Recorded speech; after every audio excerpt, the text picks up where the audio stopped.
Salute, salute. Thanks for pulling up on your girl. Did y'all hear me? Or has it been on quiet the whole time?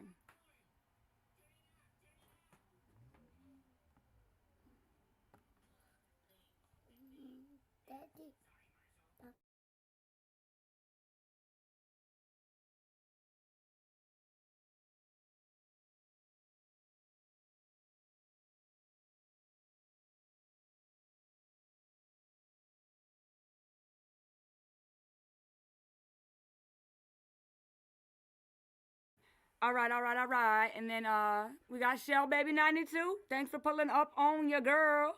Salute, salute, salute. Blessings to you too. Big M, what up, though? What's going on with you? And Yolanda 100, what up, though? What up, though? What up, though, y'all? Let me shout out to my replay gang. Shout out to the replay gang. Leave your girl a comment. And yeah, to my bushwatchers, yes, I'm talking to you. Take whatever finger you would like, real smooth like, real cool like, and tap on that thumbs up button for your girl. You know, share it live.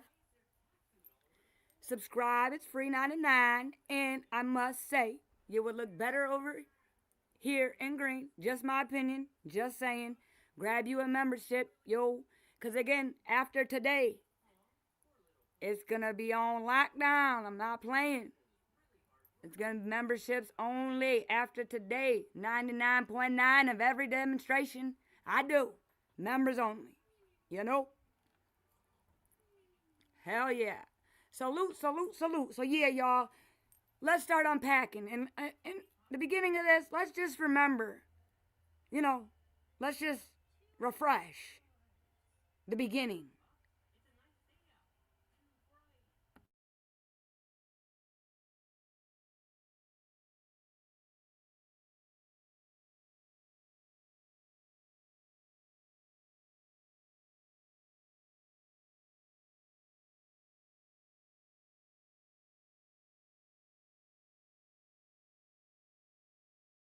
Big M, let me let you up here. What up, though, Big M? Hey. You ready? You ready? We gonna start. We gonna start. Just refresh everybody the beginning. You know what I'm saying? And then Yes, we gonna. please do. 'Cause I said I took a 6 months off of everything, so I got you, Big M. No doubt. No doubt. I got you. I got you. It's been so fucking long. This case, shit. I need a refresher too. Shit. yes, it had. Too fucking long. Justice for Naziah, y'all. Justice for Naziah. Let's go.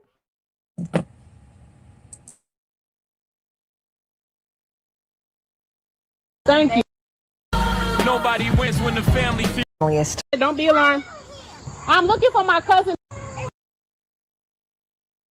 That's why I said don't be alarmed. I'm looking for my cousin that's missing. She a 13-year-old girl. And somebody told me that she might be in this area. So I'm not trying to scare y'all. I'm just looking for my cousin. Naziah Harris. Thank you very much.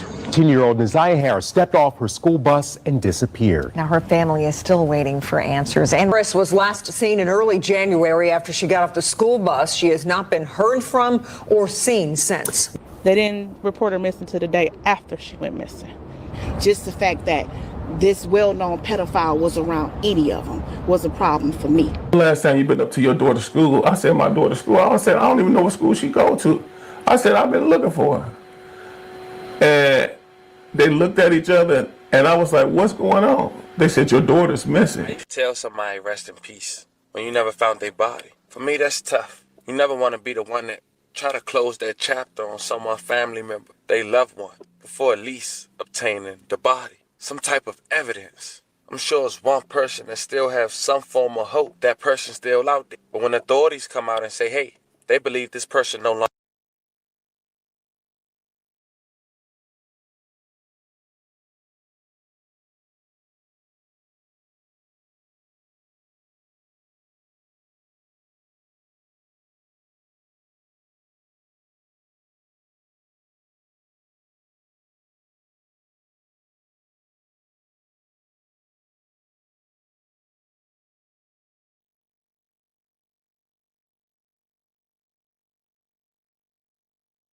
Today, alleging sexual abuse by the same man accused of killing 13-year-old Naziah Harris. And we're learning of new DNA analysis that could determine whether Jarvis Butts goes on trial for murder. Sean Lay following today's hearing for us. And Sean, this chilling case, it just keeps getting worse and worse as we learn more. Chilling is a good way of putting it. Stomach turning also. Every witness, every hour here at the court. Here's what's new about this today. This is the first time we're hearing the voice of Jarvis Butts. He is 41 years old. He is accused of the sexual abuse and murder of a 13-year-old girl named Naziah Harris. She was related to one of Butts' many girlfriends, and he called Naziah his niece. The teen was last seen with Butts after school last January 9th. Then Naziah Harris went missing. Police brought Butts in for this interrogation during a search for her, where Butts told police everything he knew about the girl was on his cell phone that police seized during a search warrant. You have to listen very closely to pick up what Butts is saying, but he says he has nothing to hide. Everything is in my phone. Y'all have possession of my phone. Take a look at it. Go through it. So I don't know what that's about. I don't know why she said. A co-worker of Butts testified that Butts and Naziah Harris were at their auto repair shop the evening Naziah Harris vanished. But Butts told investigators the last time he saw Naziah was weeks before. Yes, he stated to me that he had last seen her at the end of December or early January sometime at the grandmother's house getting her hair done. Okay. And did he say anything about knowing where Naziah's bus stop was? Yes.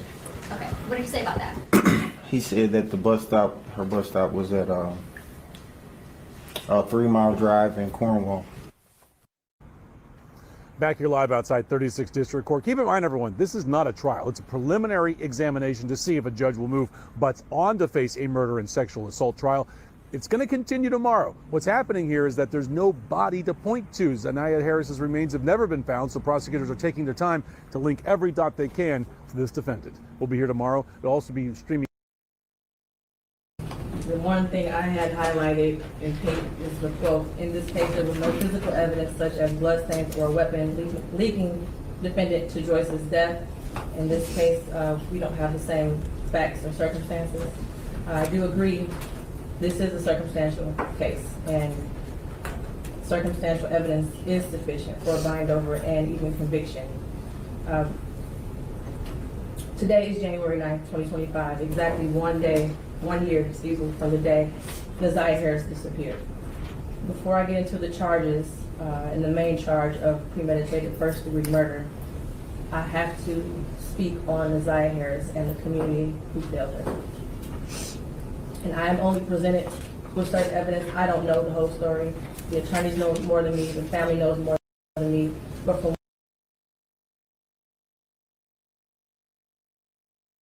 Shout out to Judge Sabria for sure. She let this monster know what the fuck was up in the family. Shout out to you, Judge Sabria.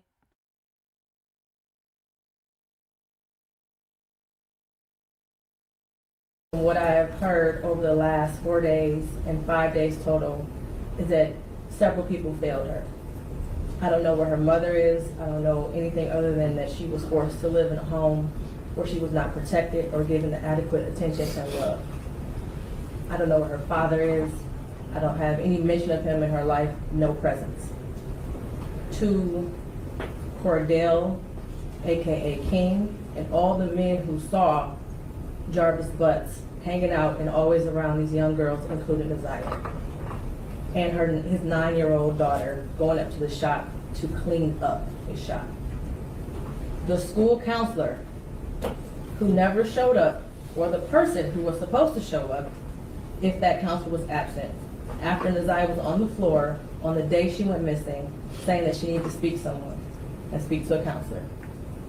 There's no mention of CPS, but I wonder what their involvement was over the years, because this was not just a one-year thing. There are text messages at least from 2022. To her adoptive grandmother, Annette Harris, whose testimony, in my opinion, was very questionable. I understand why the people put her on the stand to establish Naziah's residence and the houses on Bedford and the regular routine, to establish also that Naziah was not a runaway child, that she was not a bad kid.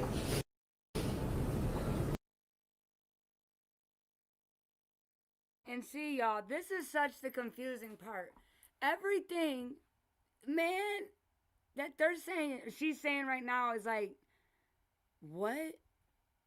Because again, remember, in 9 days, it'll be 2 years. 10 days, because she said it was the 10th when she's reading that. Or I don't, but whatever, but it's almost that time of the year, is what I'm trying to say. And it's not looking like that they put her not on the stand for what? Would they put her on the stand for what? Because I'm confused. I wonder how a judge feels about this case right about now. Because wait a minute. You heard her, y'all, right? Do you know what they're offering him, Judge Sabria? Daddy. Yo. Daddy. No, she don't know. She definitely don't. Right, because I feel like she would be pissed. Daddy.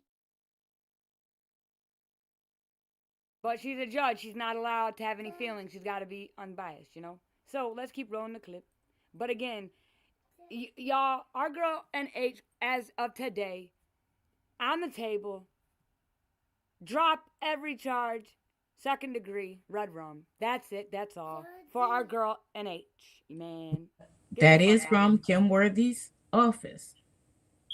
That's from Stamped and sealed. It's sealed. Got the black and white. It's on the table, y'all. It's on the motherfucking table. It just is crazy to me to think, after watching this, that we would be here. I never would have guessed. I never fucking would have thought. Fucking drop all the essay and 2nd degree when Jarvis's attorney said, we'll take all the essay. We ain't taking the red rum. And the state turn around and do the fucking totally opposite. I don't get it.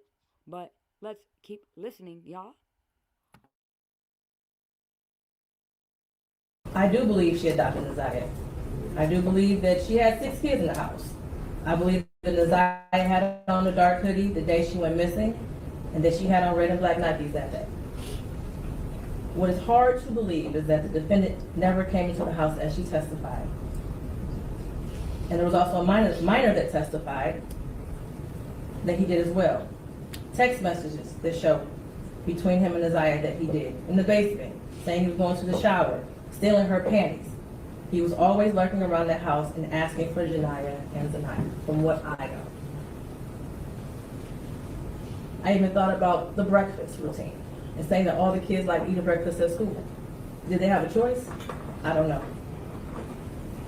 But to always send those girls up there to clean up the shop raises questions.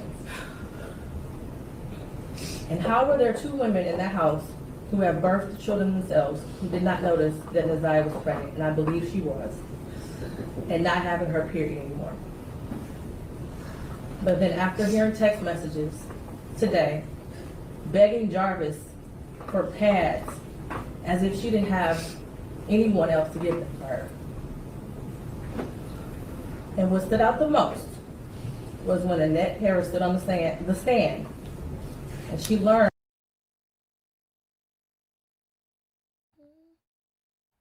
What's up, Miss Jackson? Hey, y'all, I'm at work at midnight in Vegas. Okay, Vegas, I see you, Vegas.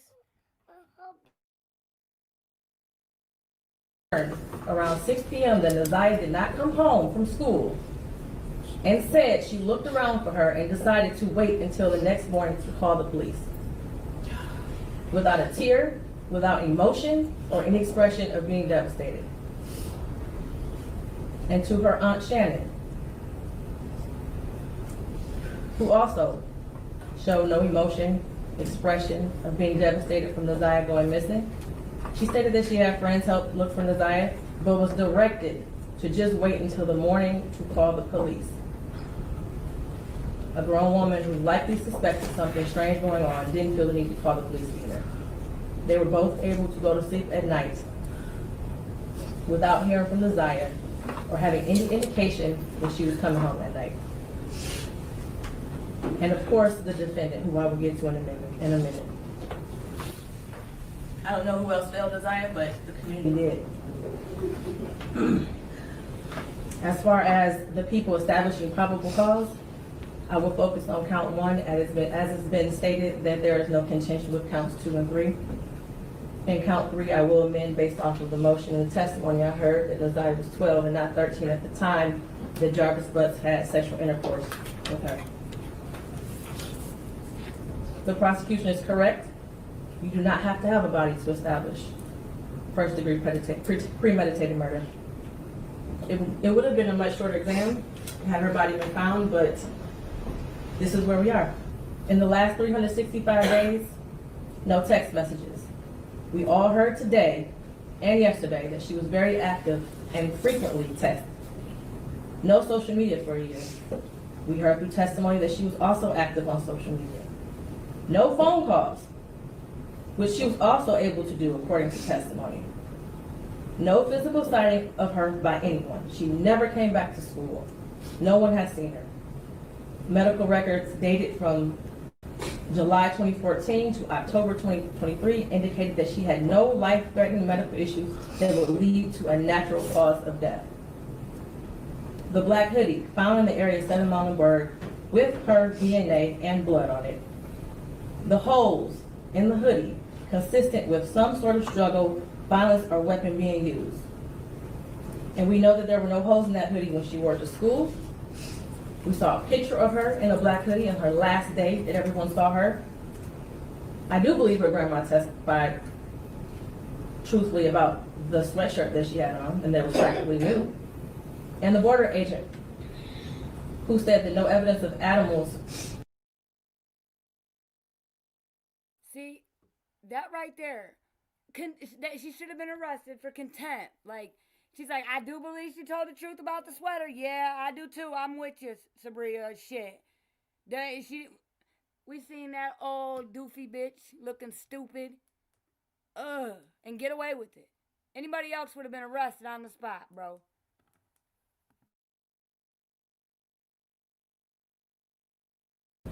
Would have destroyed the clothing or the shoes to possibly lead to animals tearing up that hoodie. The clear glasses found in the blue Nissan the day after she went missing. The behavior of the defendant when he snatched those glasses. They looked exactly like the glasses she had on in her last picture, according to the witness. The shoes that her brother described as the same shoes that were found also in the area of 7 Mountain near the hoodie. While this is still probable cause, the evidence all points to Jarvis Butts. His locations, him being seen with her last, the abortion searches, the abrupt silence between the two of them in text messages, and the constant lies he told throughout the entire investigation. And they were proven to be lies with text messages and other testimony.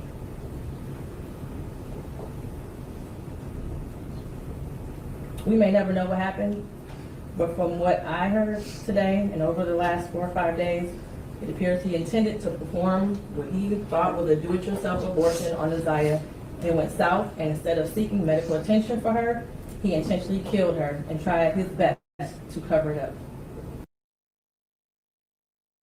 The professor, what up, no, Miss Adventure? She's in the building, y'all. She's in the building. Thanks for pulling up on you, girl.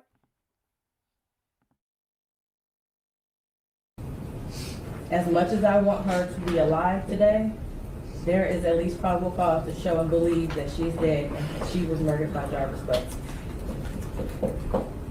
Mr. Butts, stand up. You've been sitting over there for 4 days with your head down, sitting between and behind your attorneys with your mask on and taking vigorous notes. I want you to pay attention and listen to everything I have to say. I have been trying to figure out for the last 5 days, you. At one point, I thought you were cognitively impaired in the beginning of this exam. And then maybe you had the brain of a 10-year-old, and that's why you were doing such things. But as I heard more and more testimony, you're just a true definition of a pedophile.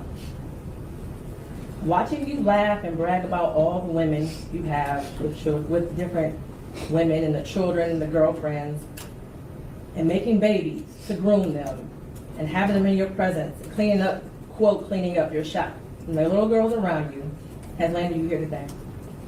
You groomed Neziah. You played mind games with her. We all heard that. You controlled her emotionally. She was exposed to so much at such a young age.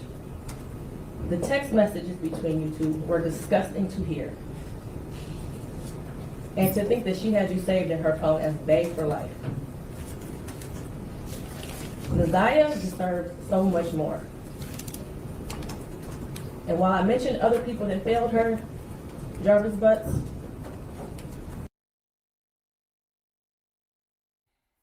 Professor, I was just talking about this. I would have never thought, as of today, the charges on the table for our girl would be where they're at after hearing the judge say what she said almost 2 years ago, y'all. NH on the table, they said, 2nd degree, red rum, drop, everything else. Y'all heard them text messages, right? Right? Y'all heard that shit. Just crazy work. Yeah. Again, Actually, listening to this now and then knowing what I know now and hear her say this and then see what the prosecution is coming up with, it just doesn't add up. Somebody dropped the ball in between there. Crazy fucking work. Sloppy work. A family that don't give a fuck work. Like, right, y'all. Again, we gotta go back because so much has fucking happened. So much bullshit. Like, But- man. Okay, let me say this. Now, I'm going to play the devil's advocate. Now, I could see them not wanting to have the kids go back and testify again. I can understand that because that is traumatizing. And having to keep going over that and reliving that. Now, think if they said that was just one, like a 10th of the information they already have. Now, if they have to play that video in court of that little girl, that's going to be traumatizing. Right. Well, Big M, let me ask you this. Do you think, because I know you have experience with the monster worthy, right? You know? Yes. But do you think that Worthy and the prosecution of Detroit wants to pay for this big ass trial? Do you think they really want to pay for it? No, and from my dealing with them, the excuse that they gave me was that people in Detroit do not want to convict. Now I can't see no one not wanting to put on their paper, sign their name on the affidavit or whatever they do when they sign the juror form that they voted guilty. Because okay, when the trial is over with, it's known that who's the jurors' names are.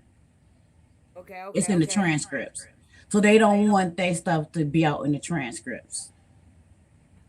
Big Mama says they should testify out of the courtroom and not in Jarvis' presence. Well, listen, I get that, you guys, but the monster didn't even look at his daughter when she walked in the courtroom, when she testified. The motherfucker didn't even look at her. So it's not like he's trying to intimidate him, and I know it can be traumatizing, and I understand everybody's point of view for sure. I do. It's just crazy. This is crazy work. I really, at first, I was leaning towards like, man, it's like, which one's worse? Trial or the plea? But it's an unspoken, like, kind of fear that a person, because a DV, it's an unspoken fear that when I see my abuser, he wouldn't say anything. But I knew that, that, oh, shit, I better. Dang, that was deep, Big M. I didn't even thought about that way. But yeah, you're right. Damn. You're right. And So when like she she did said, tell before, she was, whooped by her mother, allegedly. So it's like, come on, these kids are, their mind has been misconstrued and different. It's been twisted, and so they don't know what the truth and what the lie is at this point. That's how I'm interpreting it. Right? It's like, when are the fucking kids gonna matter? When are the shorties gonna matter, y'all? When? When they take them out of their house and put them in an environment that they can grow mentally. I agree. I stand with you, Big M and Big Mama. They said they are terrified of him, but they are brave. They are super brave. Yeah. Yes. Absolutely. They are so fucking brave. My heart goes out to each and every one of them. You know, I really do think they're brave, and prayers for them. You know, And her have a long road and to she's trying to get her power back. With her testifying, her walking in there, she's gaining some of her power back. Amen. But then, what do you think about this, Big M? She, walking in there, but I feel like it was like, what she already had to endure, and then for the defense to just chew JB up, and like the judge just, the judge bitched. You heard her, how she felt about Annette's fucking testimony, y'all. But, I feel like, do you think that might have affected her strengthness? No. You don't think so? I think she's a warrior. I do think JB's a warrior. I do. That girl walked in there with a mission. And she wanted to get her words, her voice heard. She's been silent for so long. It was a piece of her to be heard. And it was her saying, no more, I'm a victim. And I love that for her. Let me ask you this. So what do y'all think? And anybody can chime in too.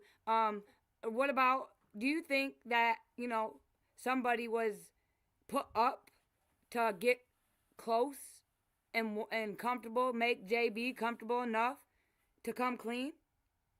What do y'all think is going to happen with JB's case? You think they're going to stand on it, or is it too rocky? Because again, this is the court system. It's about what we can prove, right?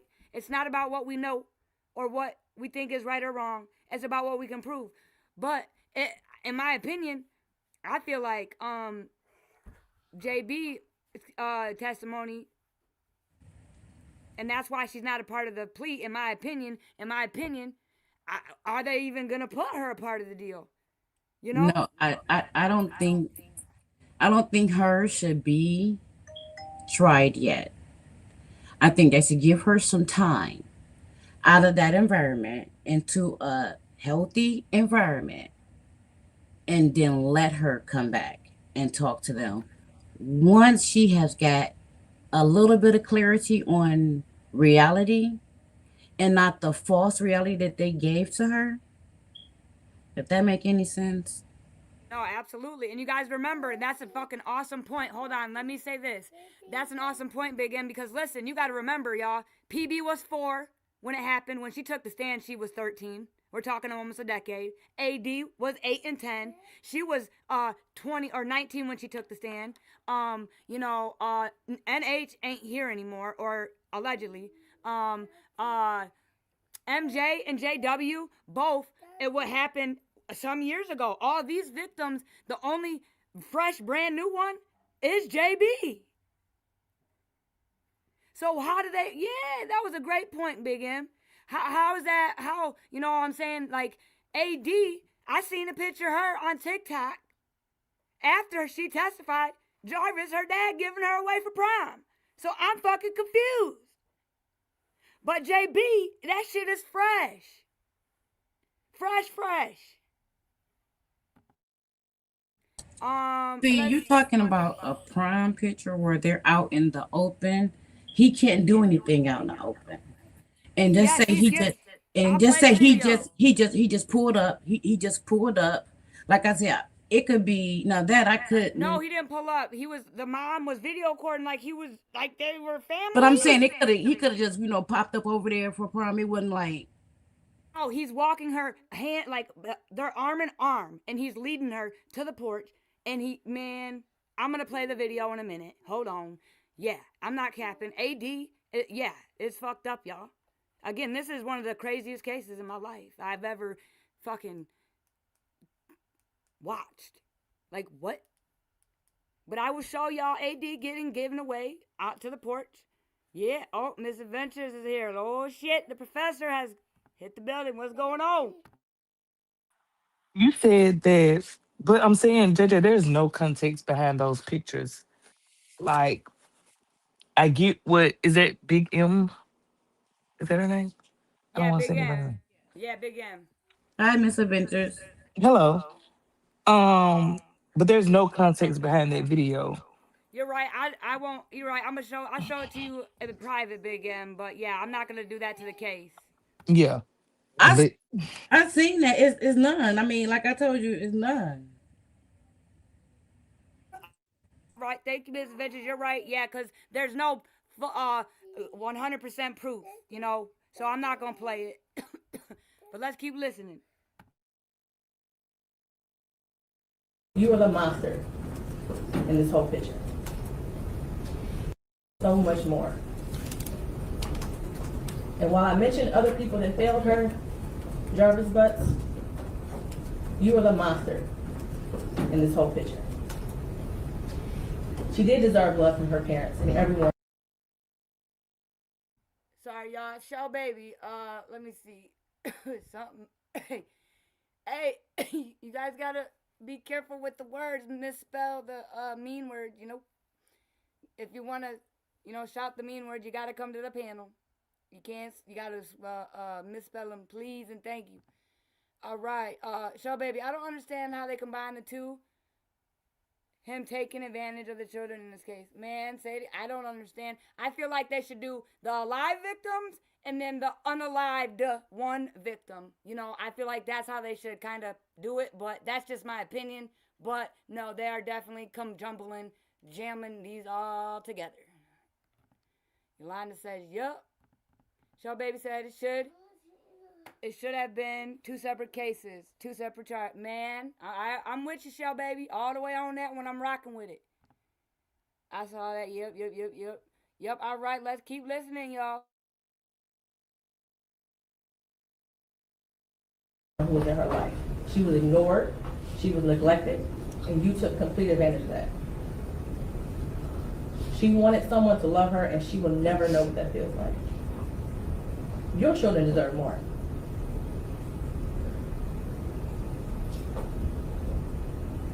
As much as defense counsel has raised issues on count one, all that has done is raise the question of fact for the trier of fact, which means that this will be for a jury or a judge to hear in Third Circuit.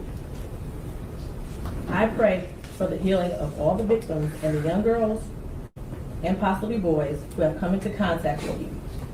As a community, we should look at this case as a prime example of how much work we have to do when it comes to protecting our children and especially our Black girls.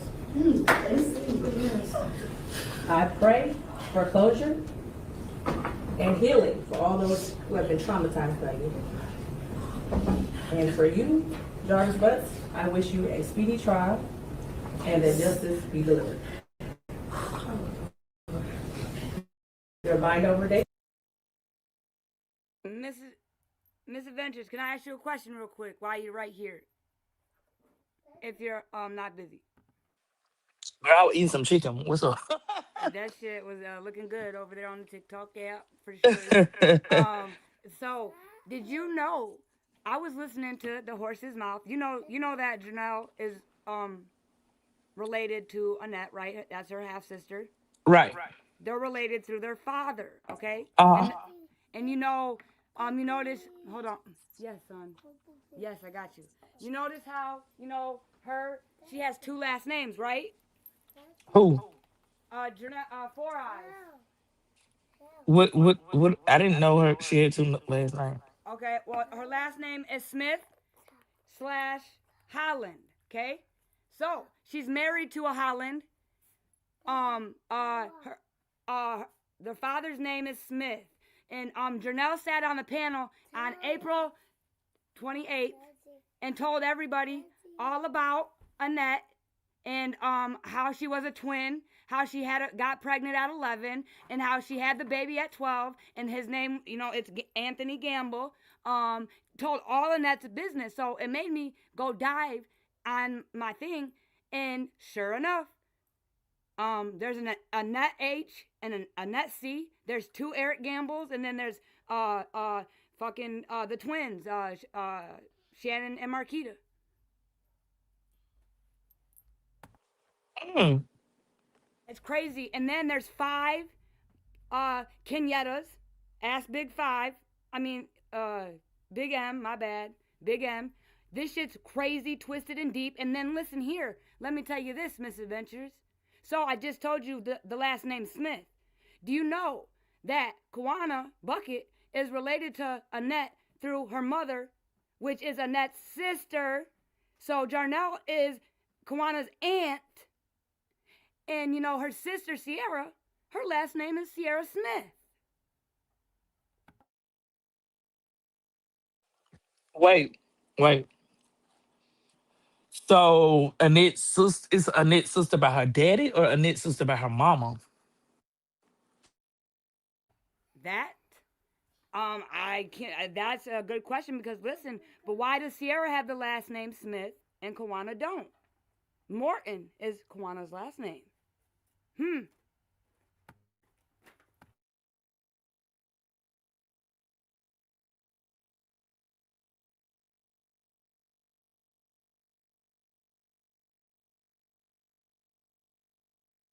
Oh, after Four Eyes sang and gave me all this, you know, I was like, wait a minute, because I went back, so I did my research, and again, we were on here for 5 hours, dude. It was crazy work, the shit that we've uncovered. I uncovered shit about the Butts. Brenda Butts lives on Otter Drive right now.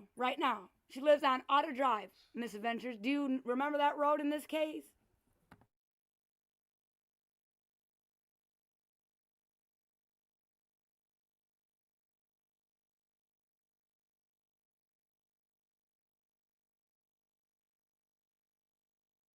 And then Hattie Butts, also, they all, at one point, Kawana lived on the same road that the Butts lived on, y'all. The same fucking road. They all live literally within 2 miles, 5 miles of each other. We counted the blocks. They're all right there. The Butts, the Harrises, all those nasty motherfuckers are right there all together. Right there. Crazy fucking word. You know, NH's bus stop. Yeah. You know, Bedford and Otter Drive. Remember that in this? Yeah, remember hearing that at the prelim? Bedford and Otter Drive. Well, Brenda Butts, right now, today, resides. Okay. Miss Adventure's gone.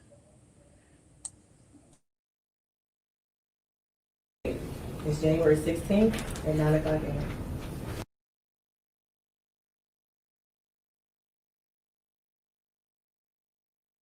Yeah, I hope she's looking something up. She probably is like, oh, shit. You know, Miss Adventures used to be on this case heavy. So, you know, she's probably like, oh, shit, maybe a light bulb came on for her. That's what I love when you bring awareness to the people. That's what happens. We come together. You know what I'm talking about? Yeah.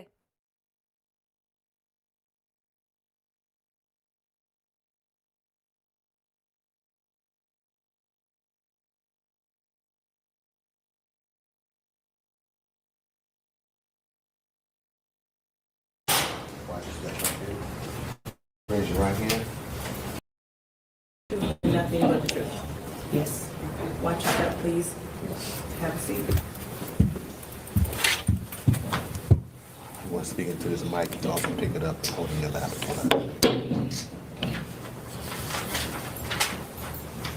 Whenever you're ready, Mrs. Ripley. Thank you, Judge.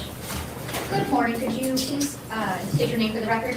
Shannon Harris, And Ms. Harris, how old are you? 31. And back on January, or in January 2024, where did you live? But my mom resides with my mother, With your mother? Okay, who's your mom? Annette Harris, And without telling me the exact address, what street did you live on? Bedford. And do you have any children? Yes, How many kids do you have? 5. And do all your kids have the same dad? Yes, Who's their dad? Jarvis Butts. And do you see, Yolanda 100, thank you for that gift. Hell yeah, let's go. We're just gonna hear her doofy ass say it one more time for the one time. Cause bitch, I hope you go to jail, under the fucking jail. Or you know, I don't know. You know where to go play.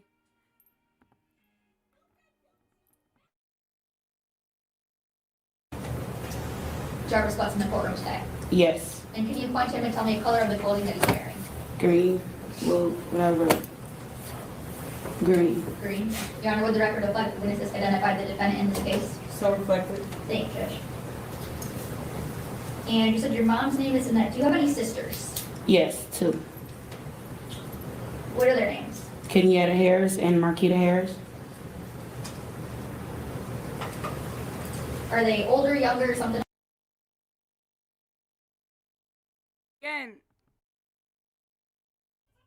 Again, y'all, just earlier we heard Four Eyes, aka,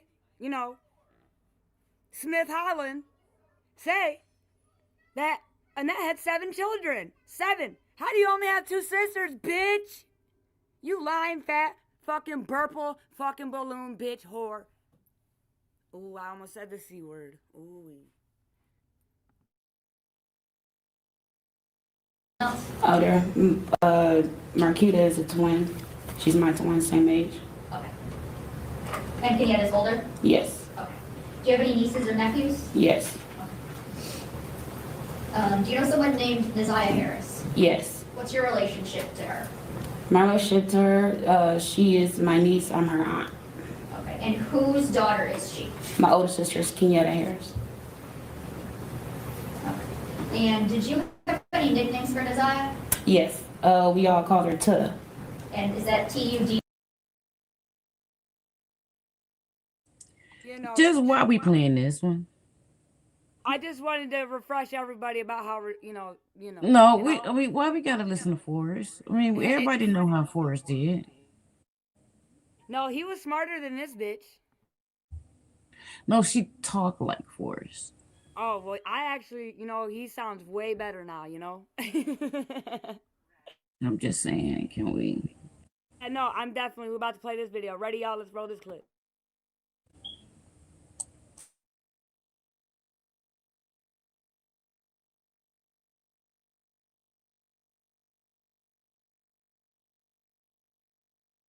The one thing I had highlighted in case is the quote. In this case, there was no physical evidence.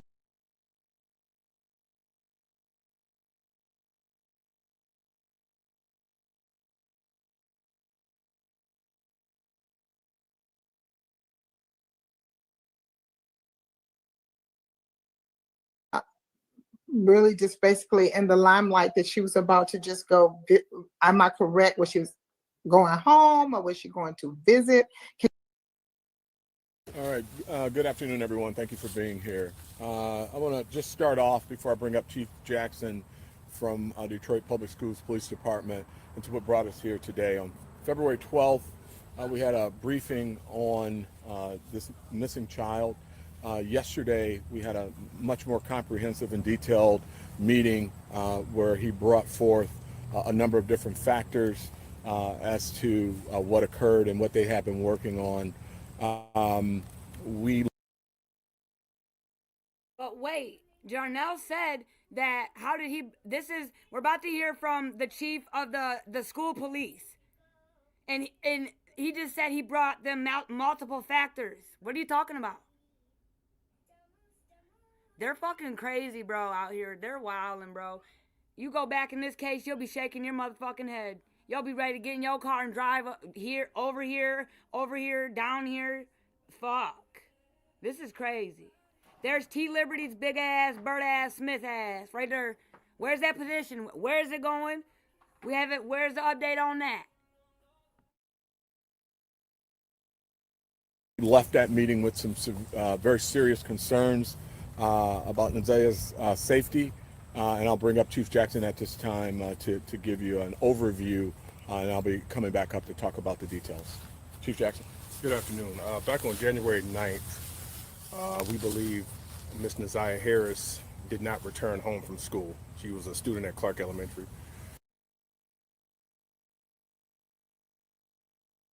So I hear people still questioning the date. I know we all have our assumptions, but even they fucked up on the stand, dude. Dude, I meant the 10th. I meant the 9th. What the fuck, man? What day did she really go missing? We still are questioning that 2 fucking years later, y'all. That's a problem. That's a fucking big, huge, fat problem. In my opinion. January 10th, her family went about the process of reporting her missing. We began our investigation at that point. We began working back, following through her on her last known steps, possible person she was in contact with, some of her school-age friends, gathering different information. As we began to work back through that information with our local, state, and federal law enforcement. Pocahontas 0725. Happy New Year. Salute, salute. Thank you for pulling back up on your girl. You were here with us earlier. It was crazy working here, y'all. We had motherfucking spiders dropping from the ceiling. We were dropping bombs. Yeah, we were doing it, and we're gonna do it some more.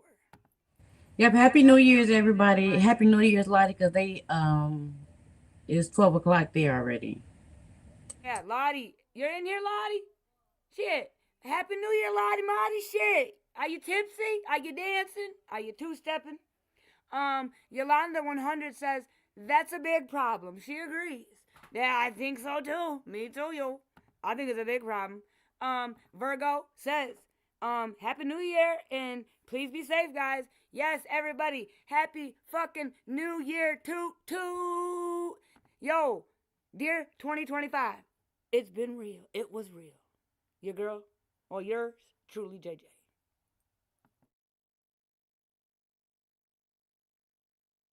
Partners, information that we obtained has led us to this point here. At that point, we reached out to Chief White to let him know the developments that we had, and so at that point, we decided that this investigation had kind of gone past the 4 walls of our building, and Chief White stepped in to help us out. Chief White. All right, thank you, Chief. So again, after our meeting yesterday, we were very, very concerned. I made the decision at that time that we will take lead on this investigation. We'll be bringing in our local, federal, state partners, a very concerned community, our Board of Police Commissioners, our civic leaders, every single person to assist us in bringing little Naziah home. That's the goal here, is to do everything we can. I think maybe that's where some confusion, because you heard him. He did not say FBI. He said the higher ups, his higher up people. He mentioned them. I want to remind y'all, and I can play and show y'all the paperwork. Kim Worthy has allegations with dealings with the Diddy shit. Like, there's a man who did time, and they put crimes on him in Detroit, Diddy and her. So if the feds ever came to town this year, it wasn't for our girl. It was involving Diddy and Worthy. Allegedly. But I'll show y'all the paperwork. Again, you did not hear him say the FBI.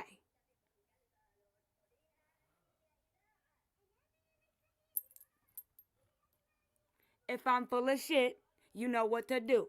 Drop the shit emoji on your girl, and I'll eat it.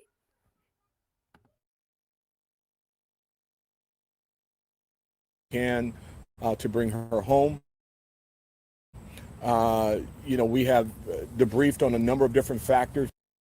We're hopeful that we find her well, but we can't operate on hope. We have the information, investigation, and work today with this incredible that we have at this time. I will bring up Deputy Chief Carrie Sloan to talk a little bit about some of the aspects of the investigation at this time, but I will tell you that it is still early in the investigation on our part, although DPS has done a number of different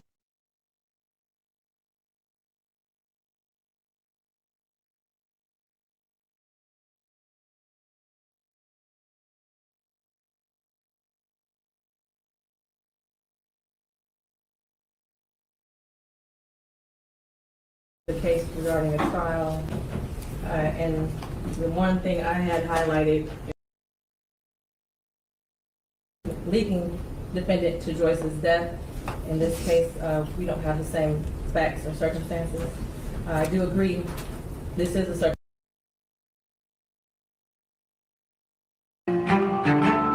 Did Detroit police miss a chance to save the life of Neziah Harris? Records uncovered by the 7 investigators tonight show that they did. Nearly 2 years before Neziah went missing, police received a warning involving the man now accused in her murder. And tonight, DPD says they messed up. 7 investigator Ross Jones reveals what went wrong and what's changed as a result. Mr. Butts targeted and befriended women who had to have sexual relationships with their young daughters. He was a classic and expert groomer and pedophile.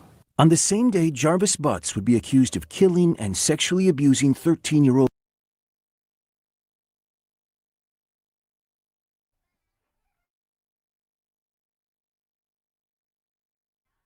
Okay, y'all, hold on a second. I got, every time this bitch says this shit, I get fucking irritated as fuck because, again, right now, bitch, you just offered this monster, 2nd degree, dismiss all our charges, other charges against him for our girl, NH.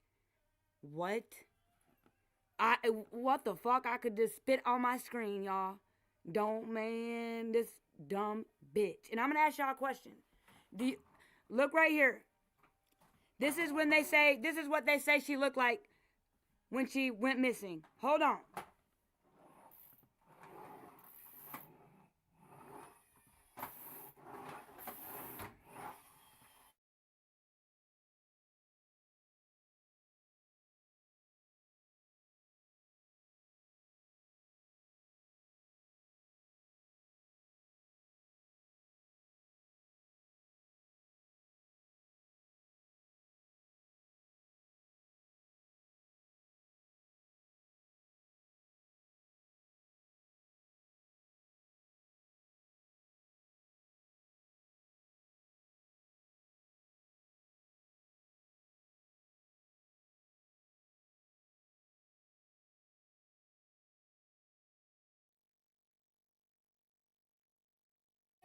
So look hard real quick, and then I'm gonna remove it.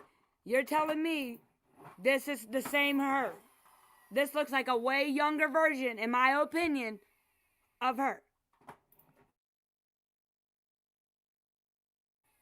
Now, I feel like this is what Neziah looked like when she, allegedly went missing.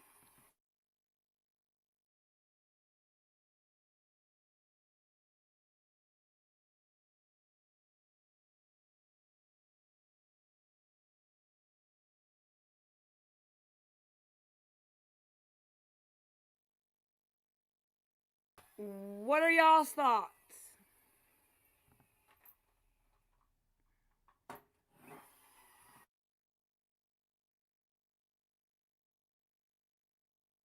Oh yeah, yeah, her eyes. Man, this poor baby girl. Man.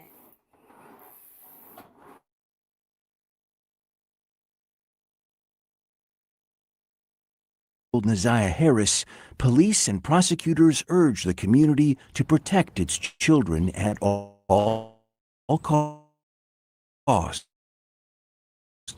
But when it comes to our children, we must be deliberative, we must be diligent, focused on their safety.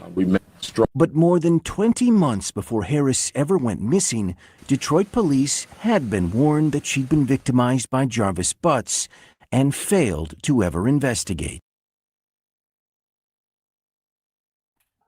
20 months before. 20 fucking months.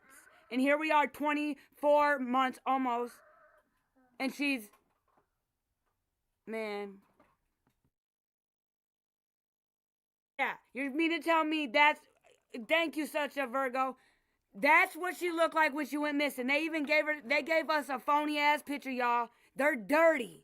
They're fucking dirty. But you're now in motherfucking bucket. You knew her so well and everything. You mean to tell me you let that picture go around on that flyer knowing damn good and well that's not what the fuck she looked like? Fuck y'all.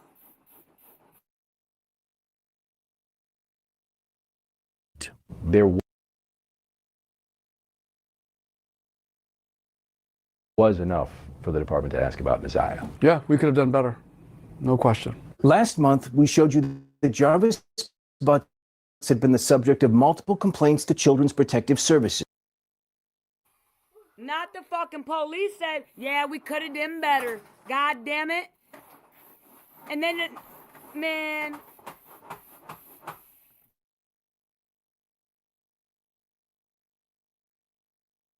Including at least one that named Neziah Harris as a victim. What we did not know at the time is that CPS wasn't the only agency who'd been warned. In April of 2022, in response to a complaint CPS had received, workers there submitted a law enforcement notification, or LEN, to Detroit police. It's an alert to possible criminal behavior that may warrant a police investigation. In this case, the complaint told DPD that there was an incident at a birthday party where a child accused Butts of sexual abuse. Neziah, and name withheld, reported that Jarvis touched them inappropriately as well. It read, Jarvis. What? Where's the respect for the, unalived, I guess? You see where the respect still lies with the one who doesn't have her life. Get the fuck out of here, y'all. Wow. This is a sex offender and a felon. Neziah's great-aunt, Jernell, says she filed that complaint with CPS that ultimately made its way to DPD. They're the police. They're supposed to investigate. I mean, it had all the everything is there. But the department never did investigate, at least with respect to Neziah. Instead, according to officials, only the other alleged victim named in the report was questioned.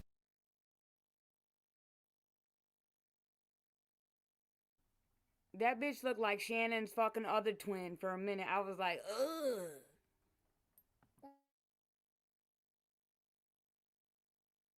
Because CPS only listed her under the victim header, even though Neziah was identified as an abuse victim too. Does that make any sense to you? No, makes zero sense.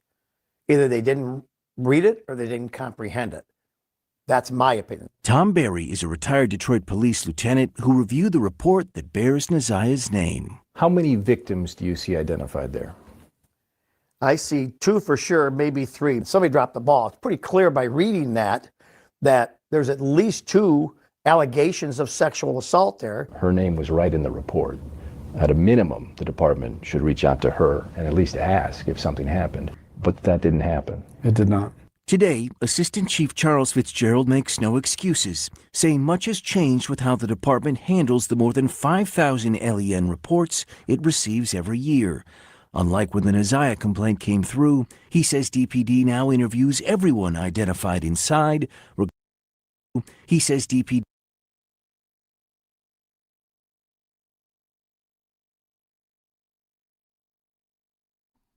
Okay, we got a side by side. Shout out to the news. They read our minds.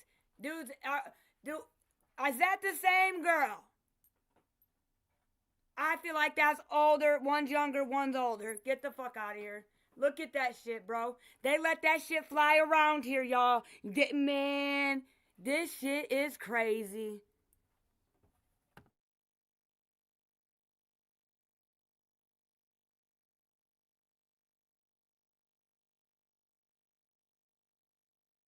Wow. But that's her family that loved her so much. Loved her. Unlike when the Neziah complaint came through, he says DPD now interviews everyone identified inside, regardless of whether they're listed under the victim header. Complaints are triaged and are assigned quickly, and missing information. Whoa, G. I have paperwork saying that Jarvis and Shannon were both interviewed. What are you talking about? What? So now they're doing shit better, and they're gonna, what? Wait, did I misunderstand that? Did I misunderstand that, y'all? And, Ms. Wright, 1135, thanks for pulling up on your girl. I ain't never seen you in my chat. Thanks for pulling up on your girl. Okay, yep, it does. Most definitely. But not like that. in my opinion. And I respect yours. Like in this case, Nazia's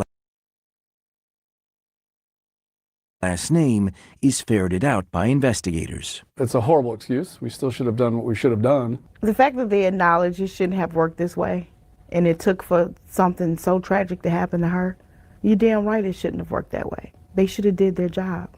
Kiwana Morton is one of Nazia's relatives who says she filed complaints with CPS too.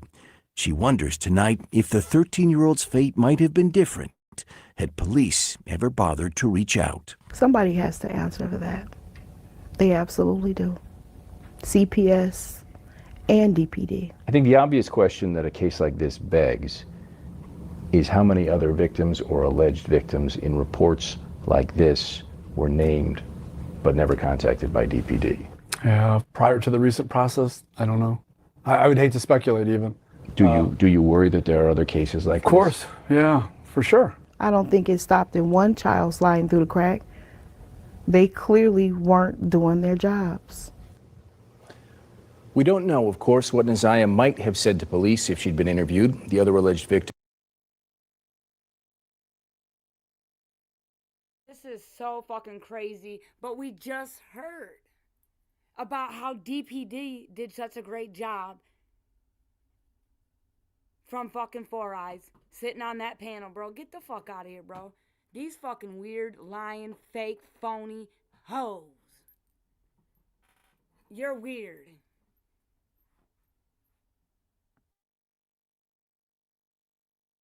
Who was questioned made no disclosures of abuse. Jarvis Butts denied he touched anyone when questioned by police, and he has maintained his innocence since being charged. But by not asking the question, you know she couldn't possibly have said something was going on, and that's what haunts the family and will haunt the family, I think, for a very long time. Well, of course, trust's so hard when the system fails you, you know. And to see their names in a report 2 years earlier is frightening. And if they're saying that procedures have changed, certainly our hope is that fewer people will fall through any cracks. All right. Thanks a lot, Ross. Of course.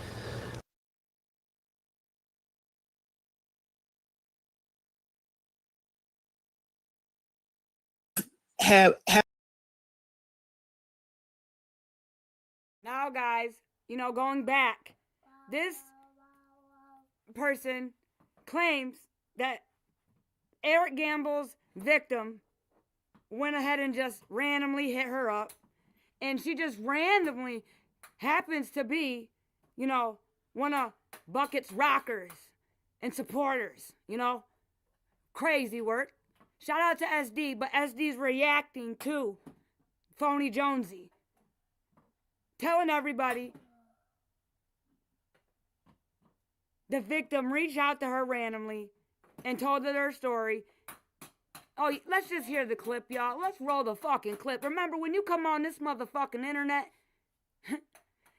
even if you delete the video off your page, if someone reacts to it, by golly, it's out of your hands.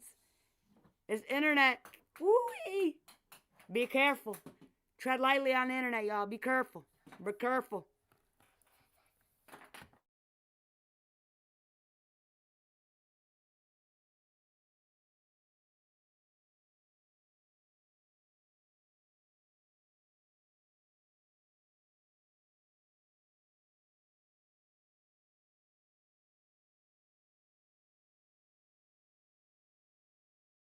That ass be Roxy think one thing two and the mama.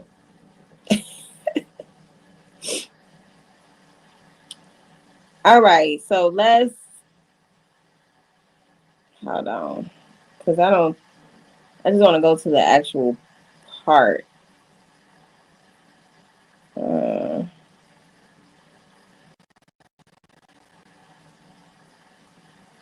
Well, let me just see. Hey, Jonesy Babe, and I'm Miss Jonesy Babe. Welcome back to my channel. So I have a few things that I want to talk to you about. So the first thing I want to talk to you about is Eric Gamble. Okay. I found the letters that he wrote to the judge, and I think a few of these letters are called character witness letters. When somebody speaks highly of you on your behalf for the judge to, you know, I guess have a change of heart. So there's a few of those in here. Also, I reached out to, the victim, and I asked her, how did she cross paths with Eric? And she said, she was at downtown Sandusky in Ohio, and she was just out, just chilling and everything. And he saw her, he approached her, and they started talking, and I guess things went from there. And here we are. He tried to hit her with a sledgehammer, and he raped her, and that's why he has that tier 3 offense on his record. Now, people in the family said that didn't happen, but whatever. There's a lot of stuff in that family that goes down, and this is for the nasty side, not the good side of that family, the nasty side. Some things went on. And like I told you, Florentino's dad, he was charged with some sex criminal behavior. Okay? All right, so here is page 1 of the letter that he wrote to the judge. He said, I'm writing this letter to say during my incarceration, I've had time to think about my actions and behavior towards others and myself. In this time, I've learned to Virgo baby or Virgo. Roxy posted about when I was on my live earlier. I showed everybody. It was about some hours ago. He's still at large in Lucas County, Ohio, for not reporting. Yeah, everybody who was in here earlier, did I show y'all? That's where he's at. Such a Virgo one.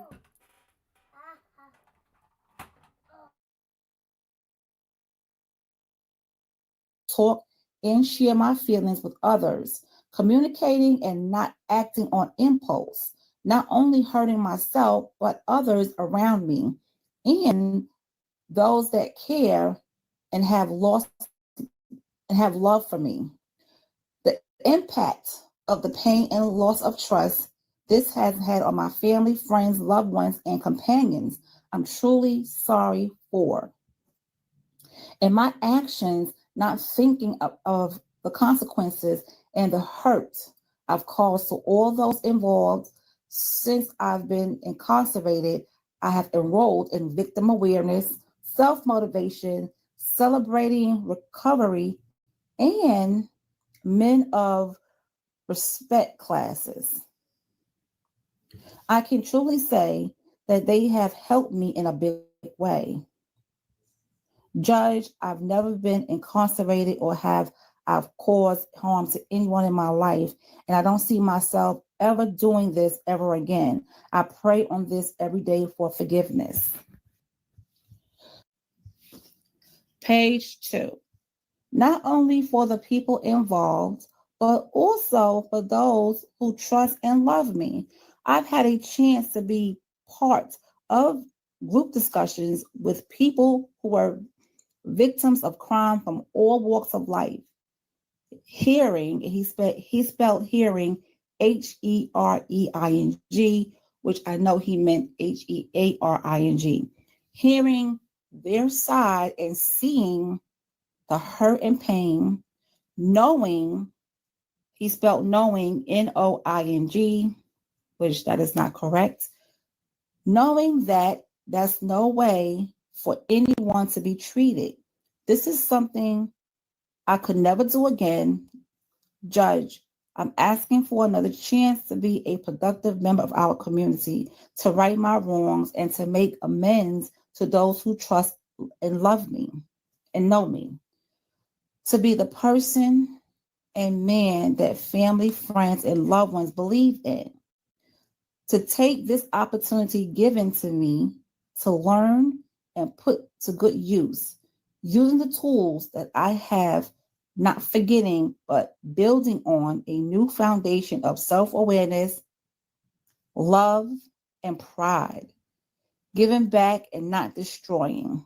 I'm asking you, Judge, for this chance to make amends to all and gain back the trust and love that I hold so dear. Thank you. Eric Gamble. So that is his letter to the judge, okay? And then, you know, the judge also received letters from the church, okay? It's called Father's Heart Family Church. To whom it may concern, this letter is in reference to Eric Gamble. He is part of our church. It has helped us with many projects. He has helped us hand out food, fix elderly people's houses, and help in projects to fix our church. He has a heart to serve and to help others.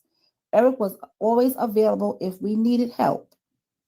If you have any questions, then you could contact me at a number, which I'm going to blur out. Okay, so that's from the church. Now he received some other letters. I might let you pause and just read it for yourself. But this.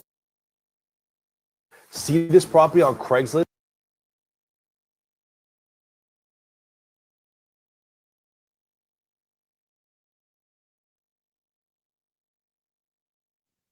You know, that's basically saying how, you know, how they trust him and he's a good person, you know, he is sincere, he means well, stuff like that. So I'm gonna just read this letter because I don't think she's gonna read it. It basically says, "We are writing this letter in regards to Eric Gamble. I, Sean, and Randy know Eric Gamble personally. He is a good-hearted person, sincere, and means well. He is not a harm to society or a threat to society. He is a hard worker and can take care of himself. He is always helpful in helping others. Randy and I have always welcomed him to our home. He is always in good spirits and very outgoing with people. Eric is more than welcome to early parole at our address." And then they put the address. He is a hard worker and can take care of himself. He is always helpful and helping others, you know, very outgoing with people. He was always in good spirits. Yeah. Eric is, you know, more than welcome to early parole at our address. And child, they would put the address down here, but I cut it out. So yeah, honey, I guess at that time he needed somewhere to parole and they was gonna let him stay there. I don't know what happened, but yeah. Now this next letter, I am going to split it. It's one letter, but I'm going to split it so you can read it yourself. You can pause the video and read it for yourself because I am not reading. It's small letters, honey. I wear glasses. All right. I wear glasses. So I'm gonna let you go ahead and read that. Okay. And I'll get back to you. So go ahead and pause it and read it. So I'm gonna try to read it. It says, "To whom it may concern, we're writing you in concern of Eric Gamble. My name is Rebecca and Carneal. We met Eric about 11 years ago through a special friend who is now deceased. My fiance Carneal and I adopted Eric as a brother. My fiance is disabled and can not do a lot of things, so Eric will come and mow our lawn, and if things needed to be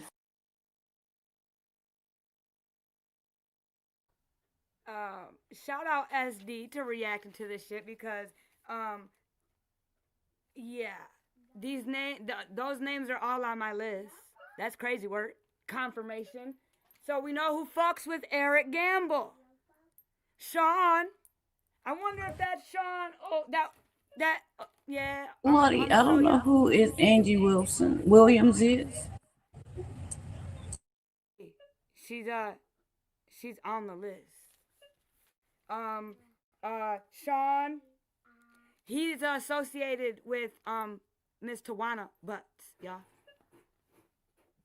for the last the last decade. Every address she lives at, he lives at. The Sean guy. But maybe we don't know the last name, but it's crazy how I have that name on my list. Just saying. We're not speculating. I'm just saying. We're just brainstorming. Okay. The other name was Randy, right? Or Robert.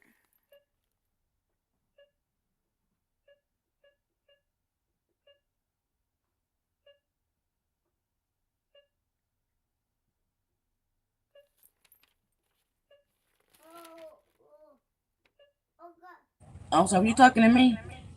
No, I was just talking to anybody. But let's keep listening.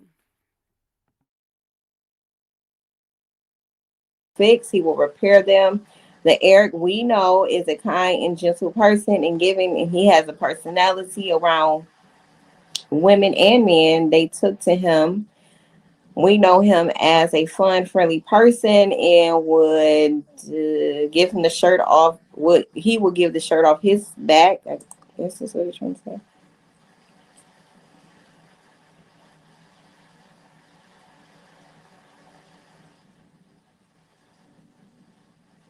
Yeah, we think he swayed away from us and found some new friends who are not too stable, that he got caught up in some bad situations. But we believe if you would consider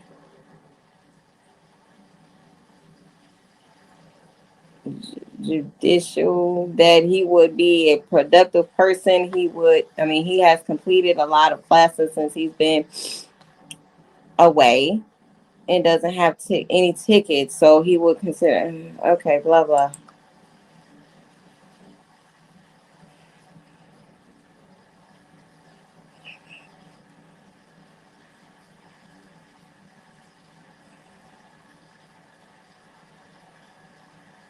Lady.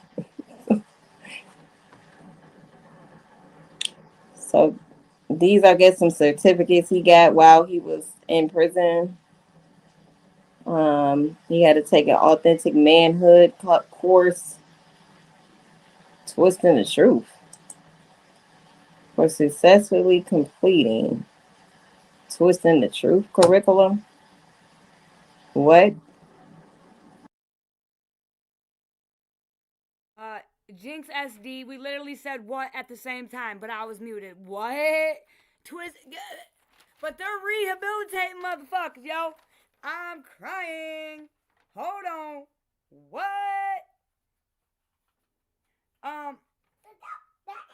Yeah.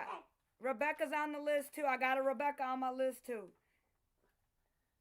And Cornel. That's a weird. I wonder if they. What's Cordell? Yeah, okay. Maybe that's not him. It's Cornel. It's okay. Don't trip. Let's keep listening, y'all.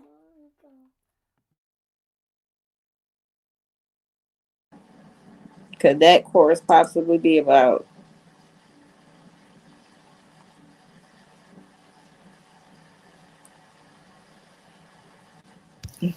Okay, so by now you have read the letter. Now you heard the letter that I read out loud to you that he wrote to the judge. He's a tier 3 ex-offender, you know. What do you guys think? Let me know in the comment section. Can somebody like him be rehabilitated? I want your honest opinion. Okay, so let me. What do y'all think? Let me know in the comments. Do you think any? Hell no. Hell no. Okay, again, let me show y'all. This was just today. He's got a lot of work to do. Hold on, because he's at large in Lucas County as of a couple hours ago, unless they caught him. And Roxy posted it. You know that saying go, once a cheater, always a cheater? Oh, yeah, once a doodle, once a PDFer, once, Always, yes. He never changed.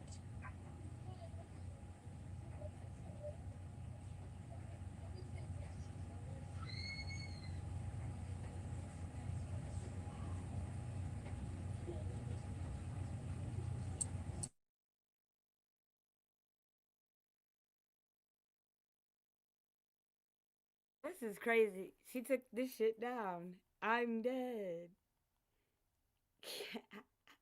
Wow. Okay. Okay. Well, it's in my live from earlier. She deleted it. I'm screaming.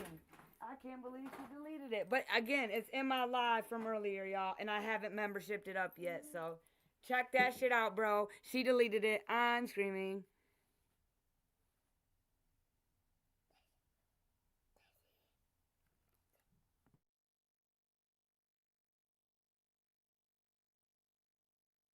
Type of pedo or SO could be rehabilitated.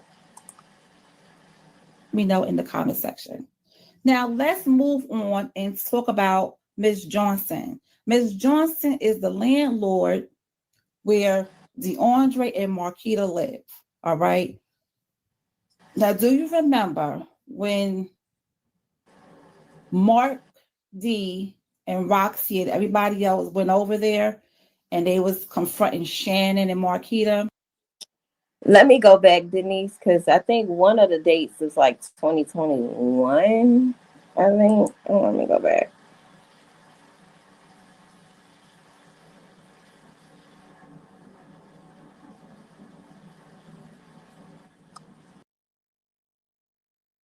If it's 2021, that means this motherfucker got out and started doing what the fuck he does best right when the fuck he got out. What? Shout out to USD. Shout out to USD for sure, girl. Man, shout out to SD, Spiritual Detective, bro. Salute to her. You got some gems on your shit.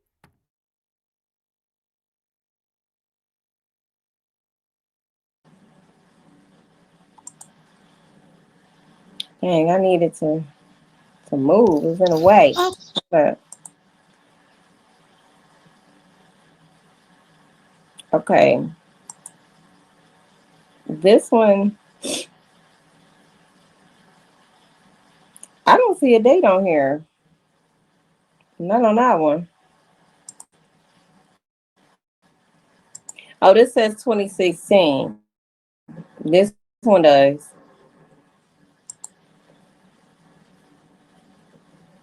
I don't know where I get 2021 from. I was looking at that. So this says 2015. So 2016, 2015.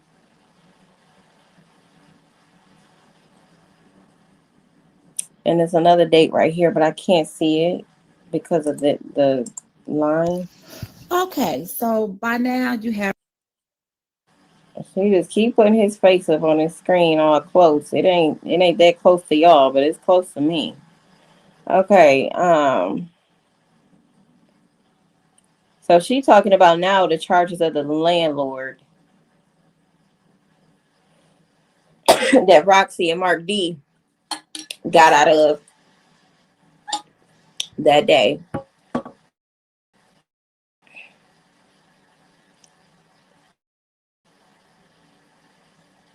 me go back to it. Somebody like him be rehabilitated. I want your honest opinion. Okay. So let me know in the section. Now let's move on and talk about Ms. Johnson. Ms. Johnson is the landlord where DeAndre and Marquita live. All right. Mark D and Roxy and everybody else went over there and they was confronting Shannon and Marquita, and Mark was talking to DeAndre.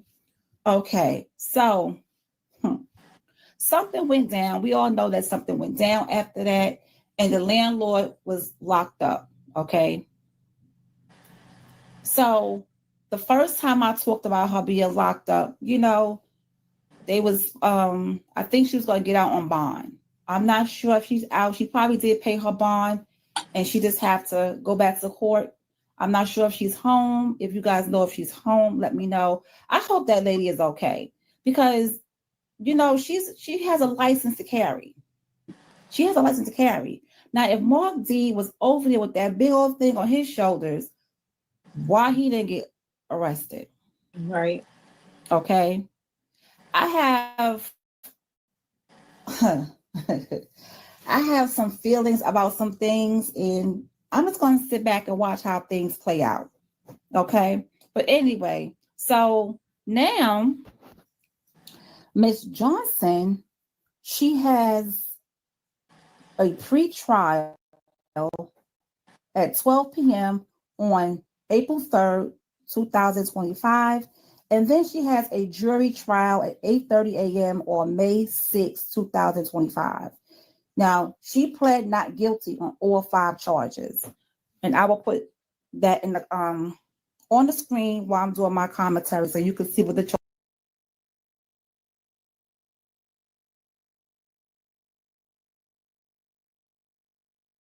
So in this story, the landlord, she shot in the air, or he. Hold on, y'all.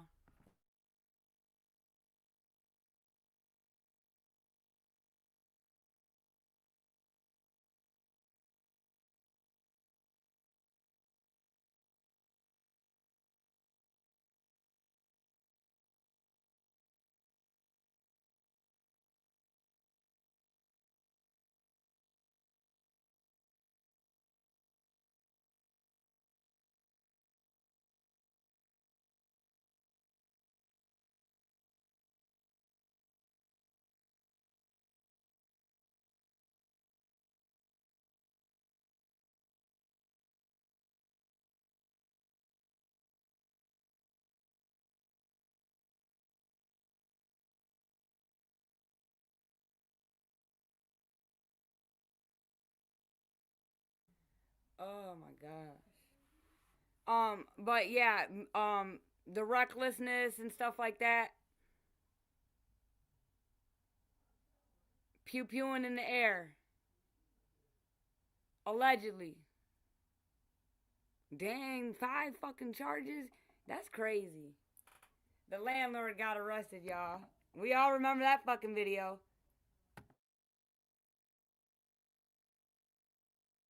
Charges are. You know what? She came home and she saw a lot of people on her property. Somebody said that she was shooting up in the air. She said she never did. Well, if they take her gun and they test it and they see that no bullet was let off, why she's still in jail or why she's still going through this, why she has to have a trial.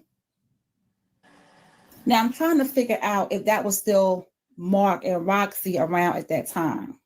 Because if it is, why aren't they in jail? Okay. Right.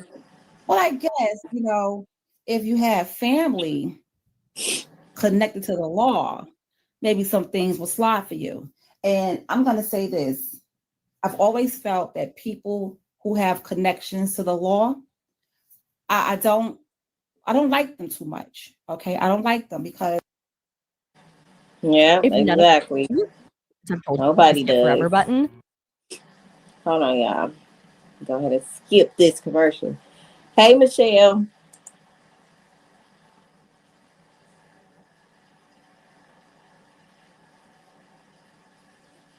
All right, Nikki. NYPD, they were a hot mess. They thought they was above the law. Some of them didn't get in trouble for their actions.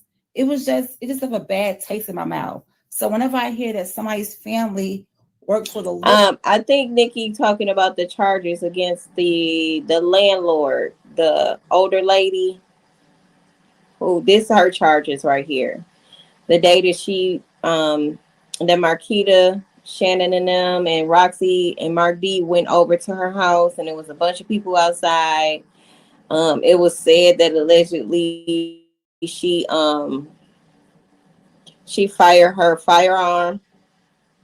And yeah, so these are her charges. She's saying that she didn't. Law, or they got connections to the law, I feel away. I'm like, okay, yeah. Which everybody remember all the speculation, blah blah blah blah blah. Anybody who's been rocking with me, if you've been rocking with me, do you remember me breaking down Charles Bussey? He is confirmed yes, absolutely, was a Wayne County sheriff. Do you want me to show you the paperwork?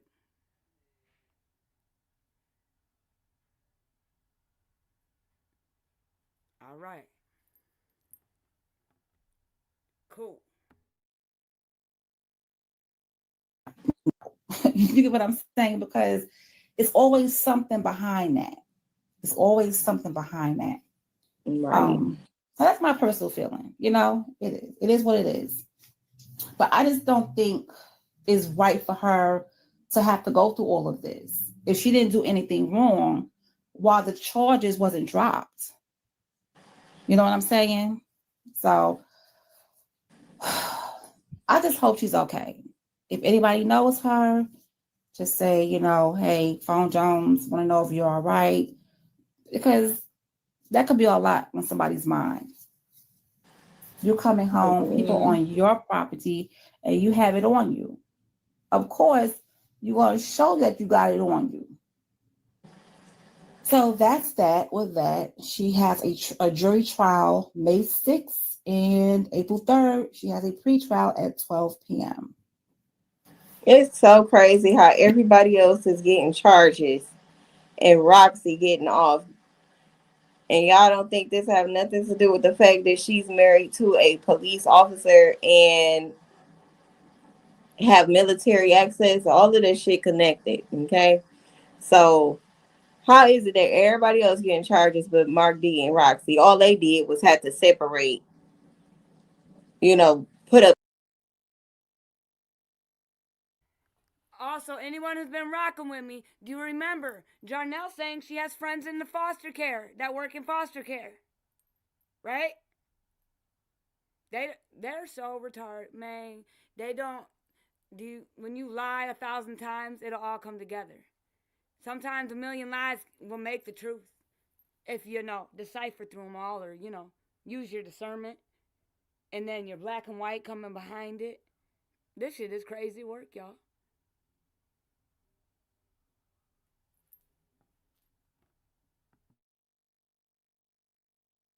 Statuses and say we ain't working together no more, and that was it. They got off.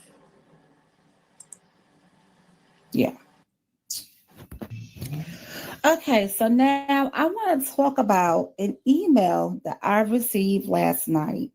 Okay. And of course, I don't give up my sources. You know, you never give up your source. But if it's good information, you know, you look it over, you do some research, and you get the information that you need. Well, this information that I received, I'm going to keep my eye on this. Oh, and remember, I think it was Miss Mocha's platform they were on. Yes, Miss Mocha, shout out to her.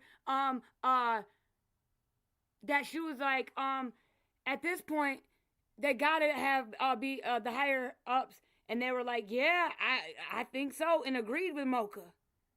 Yeah, bitches.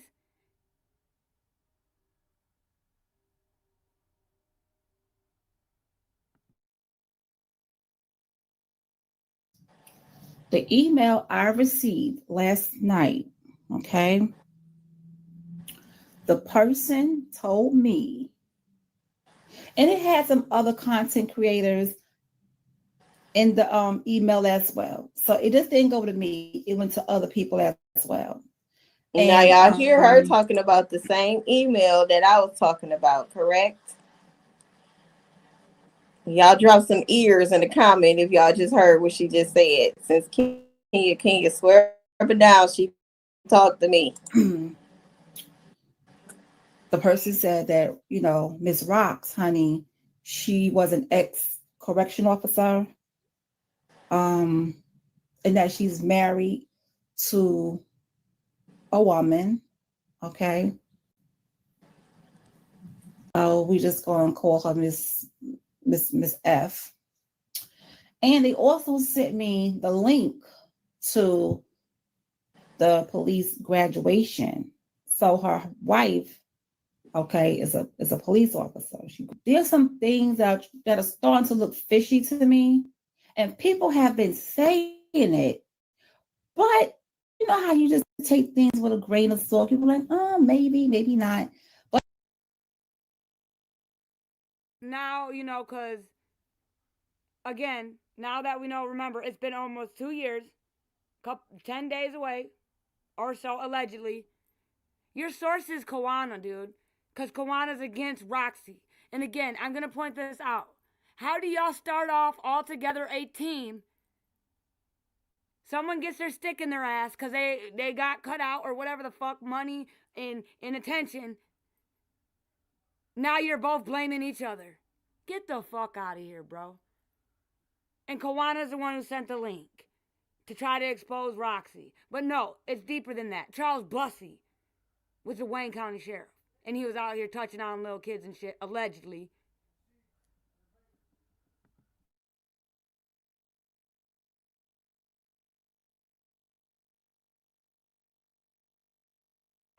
when you sit,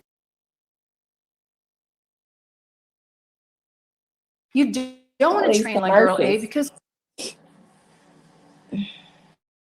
So y'all heard it. She said it. She got it too. and you think about past videos and past conversations and this, okay, now this makes sense. Oh, this is why this happened. You start connecting the dots. So that's what I'm doing. I just want to make sure all the dots are connected before I speak on it. And I hope you can understand. All right. Man, this is insane. This is insane. So let me see. I know she did one more. I probably don't need to watch Jarvis trial. All right, so I hope you guys enjoyed this conversation. Let me know in the comment section how you feel about Eric's letter to the judge, child. And it seems like he didn't have a record before this whole thing. Maybe he was doing things and getting away with it. I don't know. Oh, also on his Facebook page, he has a lot of people on there that he's friends with from dating apps. So he was on dating apps as well. And then I found another Facebook page where he had the word sex as his status, just sitting up there. And I'm like, oh, Lord. But anyway, that's that. That's that. All right, you guys. So I will talk to you later. I'm still trying to find out about Annette's name. Like, how did she have a son that's a Gamble? Like, where did that Gamble name come from? That's the mystery of it all. Because Anthony Gamble,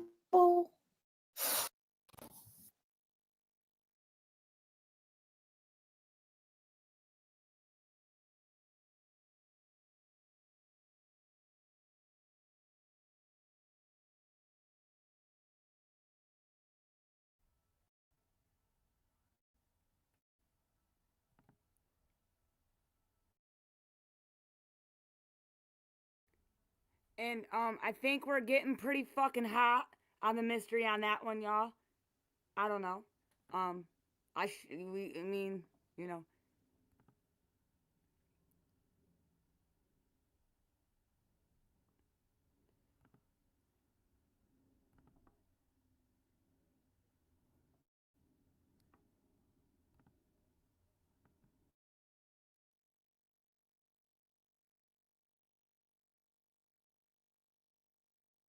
I have spent decades of my career looking at pictures of murdered people. When I was trying homicide cases for 6 straight years as an assistant prosecutor, I would spend hours thinking about the victim whose case I was getting ready to try, wondering how they spent their last weeks, their last days, their last hours, and their last minutes of their lives. What were they thinking about? Did they know that the end was near? And if it was someone they knew, what must they have been thinking as they were shot, stabbed, or whatever mechanism of death was used and confronted them with by the person they knew or loved? I can't imagine the thought that goes through minds. But it's always, always 1,000 times worse when the person is a child or a baby, someone in the dawn of their lives who haven't begun to live their lives. The picture behind me is of Zanaya, and that will always be haunting because it was taken just a short time before the evidence shows that she was never seen or heard from again. It was taken by Neziah herself, a selfie. That's the last known picture that we know about of her. And it was pointed out to me by one of the detectives on this case and by one of the prosecutors. She is smiling, waving, saying hello. But little did she know that she was really saying goodbye. We will provide to you later a very skeleton timeline of the time right before her death, before and after. Of course, the detail would be provided in court. The evidence shows overwhelmingly in this case that she is in fact deceased. The last time she was seen alive was January the 9th of this year, 2024, almost 9 months ago. Her missing status was reported to the Detroit Public School Police Department by her grandmother on that very day when she never returned home from school. And again, that was January the 9th of 2024. In early February of 2024, the case was turned over to the Detroit Police Department. Frankly, that should have happened right away, but they began investigating immediately. The evidence would further show that through text messages that we know and that we have, Zanaya and this defendant were going to meet after school on January the 9th. We know that she did indeed meet up with the defendant that we're charging in this case. We also know that several people close to Mr. Butts, who we were charging later, saw them together in several different locations, people that he knew well. We have evidence that at 9:30 p.m. on that day, that Mr. Butts checked into a motel and that Zanaya was never seen or heard from again. Not from her family, not from her schoolmates, not from her friends, not from social media where she was extremely active with her friends, not from teachers, no one. We know that she had no medical conditions that would cause a life-threatening medical emergency to her. And he, again, was the last person that saw her alive.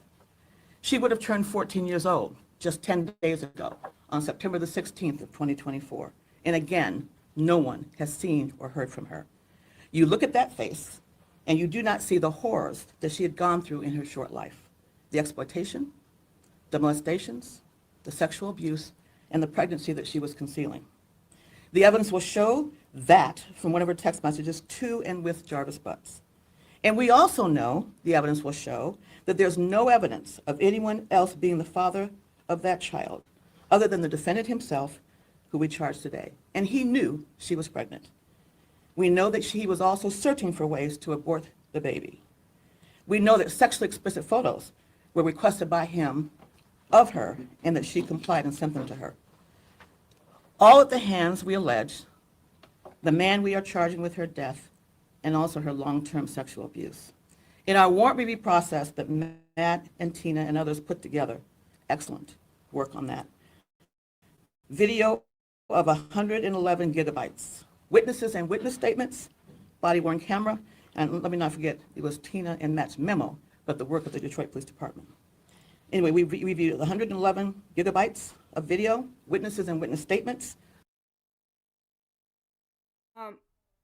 Remember just a little bit ago, how the dude said that they dropped the ball and they could have did better? Oh, don't let me forget to shout out to the DDP. Bitch, shut the fuck up. Ugh.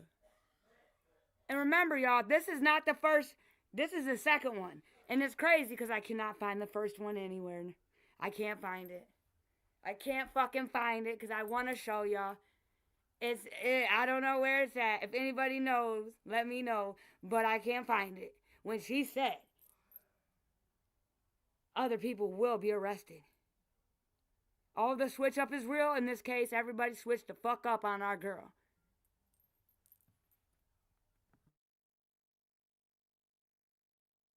Body-worn camera footage, surveillance video, police reports, documents, 19 gigabytes, medical records, search warrant returns, phone extractions, which came to 506 gigabytes.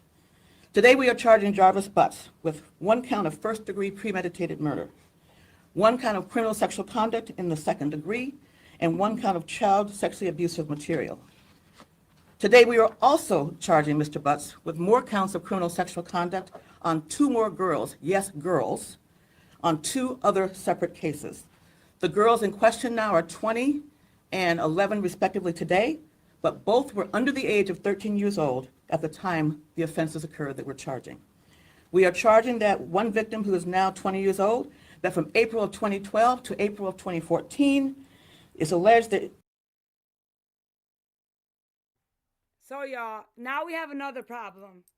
Cause the year of 2012, Jarvis was working on only his 6th year in prison. He did not get released, and I will drop the paperwork right now, which I already have in a demonstration. He did not get out until 2014.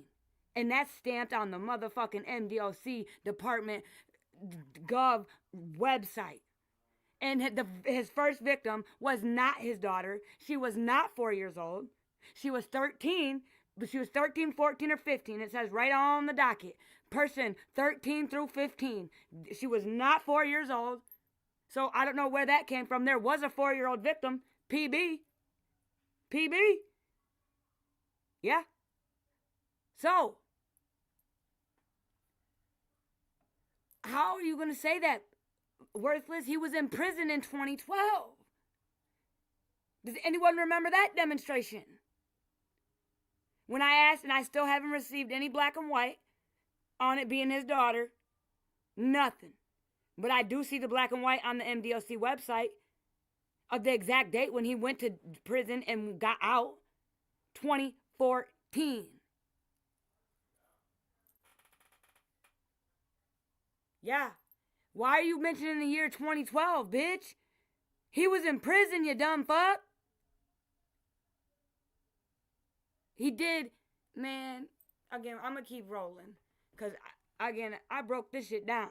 The dude, this is crazy work. How is he doing assaulting girls in prison? Kim fucking Worthless. That defendant Buck sexually assaulted the victim at a residence in Detroit.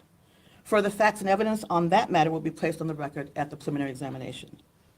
In that case, we charge Mr. Butts with criminal sexual conduct, 1 count in the 1st degree, person under 13, defendant 17.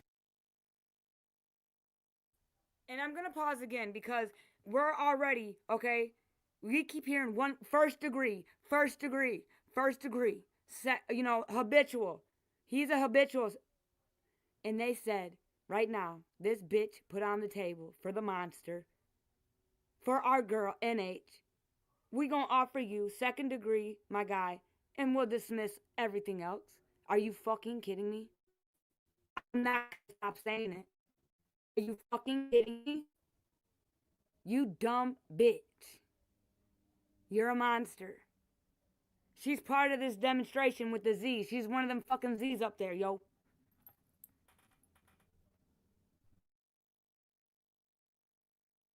Or older.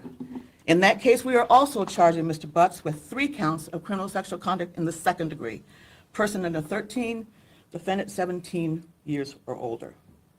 In the 2nd criminal sexual conduct case, well, I guess the 3rd, that we're charging today, we are alleging that the victim, who is now 13 years old, that from July 2015 through July 2017, we're alleging that he sexually assaulted. Dude, I'm going to pick her apart. You just said she was respectfully 11. It's her birthday today, and because she was 13 when she got on the stand, y'all. PB was 13 when she got on the stand in November. AD and PB got on the stand in November. You just said respectfully she was 11 and it was her birthday. Bitch, what are you talking about? If I'm full of shit, drop the shit emoji on your girl. I'll eat it. I'm not mad at you. Maybe I'm crazy. Maybe, you know, maybe it's the blow. I don't know. But let me know, y'all.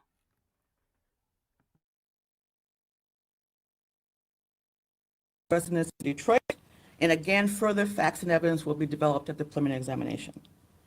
Defendant Butts have been charged with, in that case, 1 count of criminal sexual conduct in the 2nd degree. Child under the age of 13, Mr. Butts over the age of 17. Based on all the evidence that I've laid out now and much more that will be shown later in court, based on all these cases we will present in court, Mr. Butts targeted and befriended women who had to have sexual relationships with their young daughters. He would have relationships with their mothers, but his true desire was to have sex with their young daughters. That's what the evidence will show.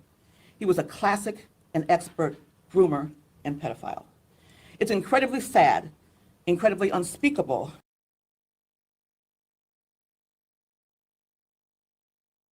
And we want to bring justice to her and her family. I have to take this moment to say something to you. And this is not directed at all at Neziah's family, who by all accounts had many in her family that truly loved her. This is directed to everyone else listening to me now. We must be very careful who we let into our hearts and our homes and our lives, especially if you have children. We must be very careful who we have around our children and elders respectively.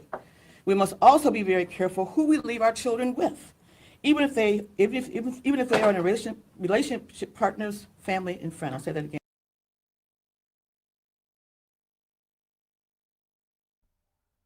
The bitch can't even get her message out because she knows she's full of fucking shit. You full of shit bitch.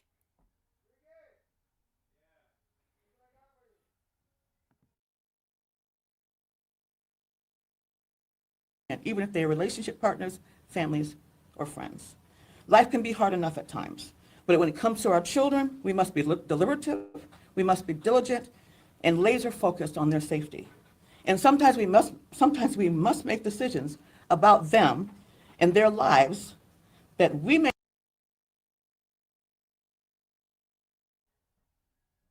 She's a fucking.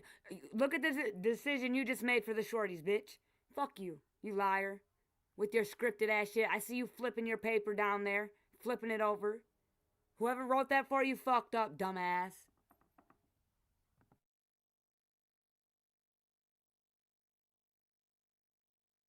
May not like, and that they may not like, but it's for the betterment of them and their safety and their future. When something doesn't feel right, even if it's just that voice in your head, it usually isn't right. And sometimes when we are attentive and we do everything right by our children, things can still happen and still go very wrong despite our best efforts. This can happen to good watchers of children. But we must always ask ourselves at the end of each and every day, was I right by each member of my household in terms of their safety? Did I do right by my children? Now, of course, Mr. Butts is presumed innocent unless and until he's found guilty on each and every crime and count that we have charged today. We have been told this morning that the arraignment will be tomorrow, we think at 10:30 a.m. in the morning, but we don't have confirmation of that yet. But the arraignment, we are told, will happen tomorrow morning.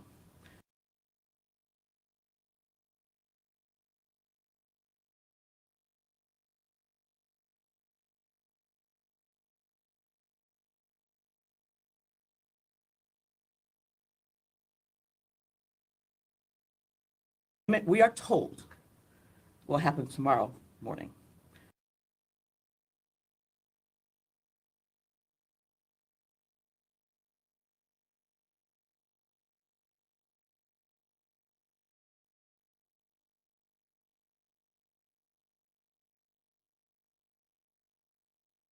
We are told.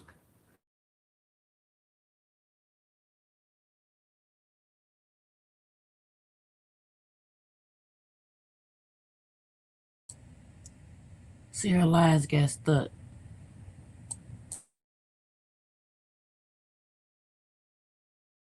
That part, y'all. Hold on one sec.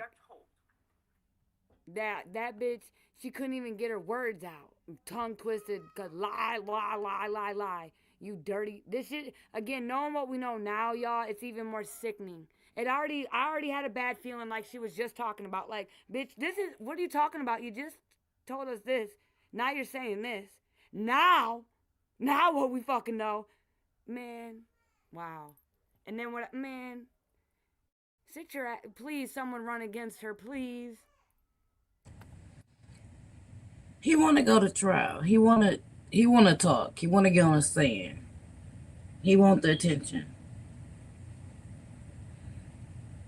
He know he going away for life.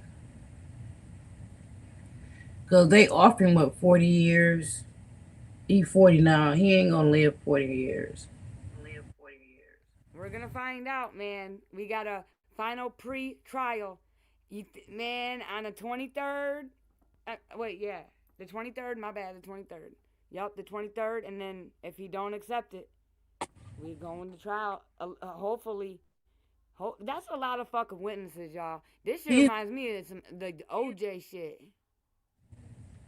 Oh, that's when I fell in love with law. Oh my goodness. Shit is corrupt, and again, yeah. Hold on, I'm right here.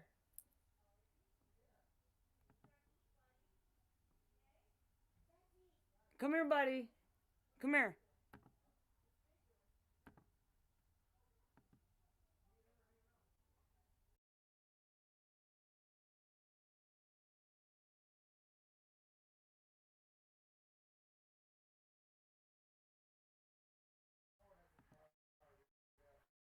Dude. For anybody else that might be the same thing. All right. And then let me go to the other one.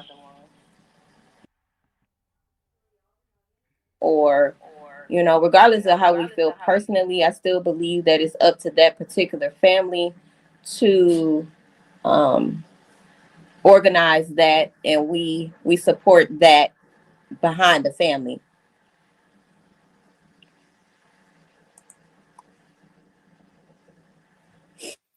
The subscription was for, I wanted to have genuine supporters because there's so many people coming at me sideways. They screen recorded. Everybody want to twist what I'm saying and this and that. I only want genuine supporters. So if you support me and things like that, then this is the route that I want to take, because I don't need people coming at me. Hold on one second. I got to take this call. I'm a girl, y'all. I'm not even gonna lie. I'm gonna get up out of here because I just want to know. She said they didn't know anything, but then they picked I just want to know they picked the CPS reports out. I feel like I'm in a loop. Like they were doing the reason groundwork. for the subscriptions is because I'm tired of people coming at me left. So therefore, if the numbers go down, the crowd go down, what have you, I don't care about that. I want people who genuinely care, who are genuinely going to show up. If I say, hey, I want to do a search, I know that these people are going to show up. If I say, hey, I want to do this, I know that these people are going to show up. I want genuine people. I don't want people just coming on there trying to take this clip and that clip and making content off of me and things about that. Nobody is saying anything about that. And I am people content. You have other people outside of yourself that's throwing events and selling shows. Let me make this clear, Roxy, since you like to jump off the panel when I jump on the panel. I'm going to make content about you until you tell us where Neziah is at. Because I know you be watching my shit. And why did you run? Why the fuck did she do that? I'm still mad about that. Like, I'm going to talk about you till you tell us where she at. Shirts and doing this and this and that. And these people is not even family. But nobody is saying anything about that. Just a correction. Armani was never selling shirts. I was giving 200 away for free, but go ahead. No, I never said that you were. I'm just saying it's other people that are doing it, and no one is questioning them. But this is my actual family member. Then when I was going to give the GoFundMe money, because no one was raising anything, they wasn't planning no memorial. They wasn't planning no balloon release for her. Nobody was planning anything for her.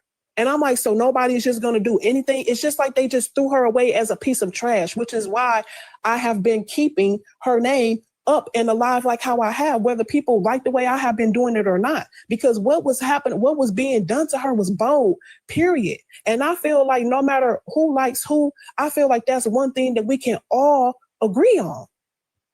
Okay, Messiah so was done bold, like bold. So why wasn't the other was Nazia's cousins the other kids, were they invited to the balloon release? Were they at the balloon release? Or They came. Mark D and Lady. Mark D and Lady was there. We all in pictures together. EDP to MA script. Okay, so this is another question that I have as They are the ones who can't put shit the bullshit aside. But then they want to come on here to people panels and do these interviews and things like that. To be honest, if they was focusing on Naziah, if my name gets brought up, I should be See, her and Kenya be more worried about Kiwana and Janelle speaking up. Okay, they be more worried about that. They don't care about shit else, really. Because I promise you, every panel Kiwana went to yesterday, Kenya got her ass up on there too. irrelevant to them. Hey, how do you feel about Roxy? Honestly, we declined to speak about Roxy because we want to keep the focus on Naziah. But no, they're stirring and stirring and stirring. And my thing is, Janelle, she don't even know me. And quite frankly, I don't know her. So I don't know how Janelle can open up her mouth and speak about me on anything when I haven't been. Now, mind you, she only saying that now about Janelle because she know Janelle said that about her. Janelle said she really don't know Roxy like that.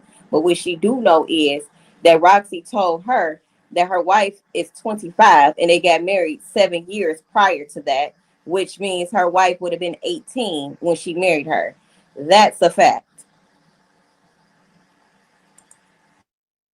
And I didn't even know who Janelle was when they did the first interview on Fox 2. Janelle knew who I was, but I did not know who she was. And even when she introduced herself to me as a sister on her dad's side, I was like, oh, okay.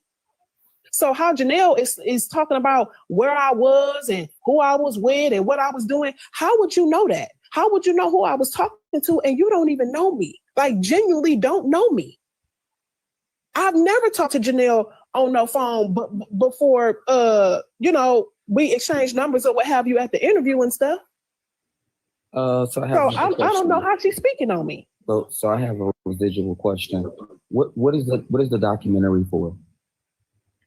The documentary is for me telling my standpoint because obviously people feel however. Remember, y'all, they were trying to say that, Vari didn't even know who. Remember, I said a little bit of truth in every lie? No, you just heard it. And I feel like, this is just my opinion, I feel like Roxy and Kenya come from the gamble side, y'all. I do. Because Roxy just said it. I don't even know Jarnell. That's Annette's sister. That's very telling. I feel like, in my opinion, and then, remember, Kenya said on a live, Kawana accused Kenya on a live and said,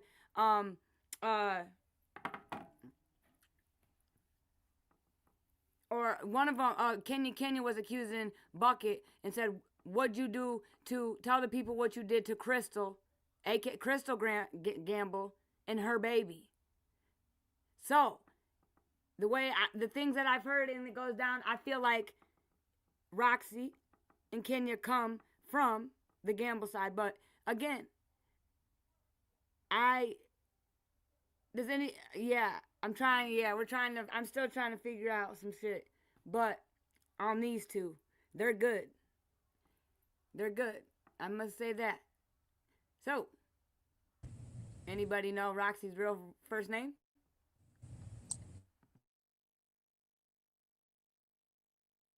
She look Asking for a friend. Roxy's real name. Is it Roxanne? Is it Roxy? No, can anybody tell me? She's like a Roxanne. Man, she looks like Rashanisha. She looks like an Ashley or a Jessica or Brittany or What's the other fucking Heather? A Heather. Yup, definitely a Heather. She's giving Heather energy. That picture right there. No offense, y'all, if your name's any of those names. That picture right there you got up on screen is like a Rashanisha. Yeah, like fucking Rasputia. All right, hold on. Lottie says the world will not want in who you are documentary for clout. I agree that they got they am giant Slavin.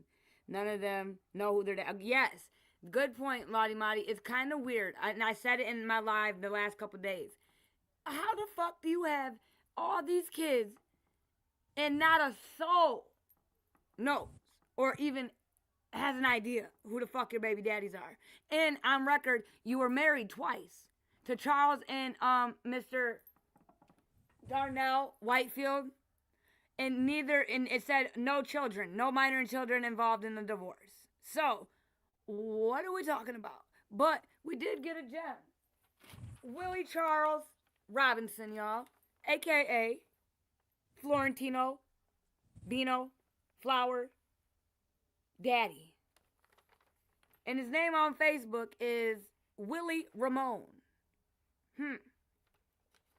Oh, don't worry, we're about to go to the Truth Finder. Oh yeah, I got some more gems for you. Don't trip.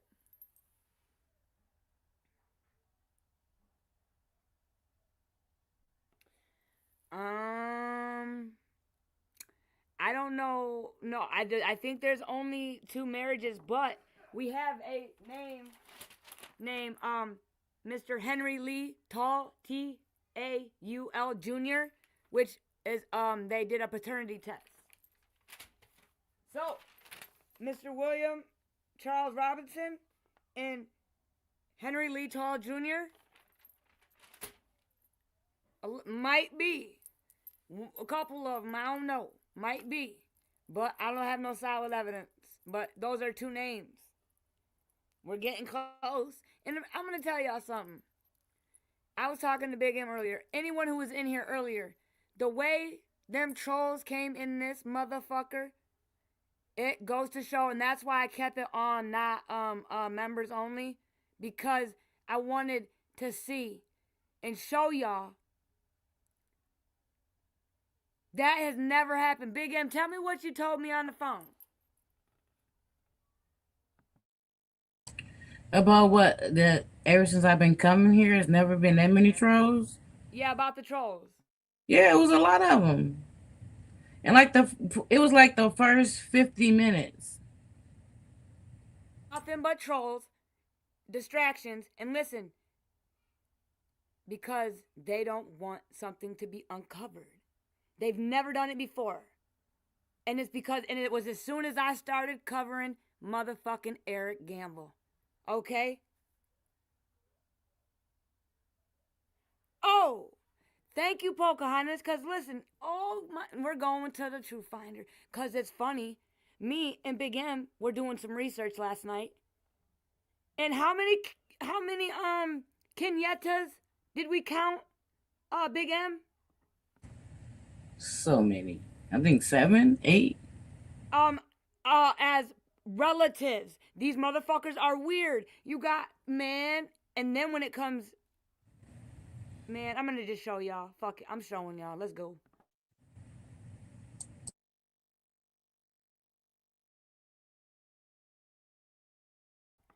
Does anyone know, does this last name, Hollis, Hollis, or Fentress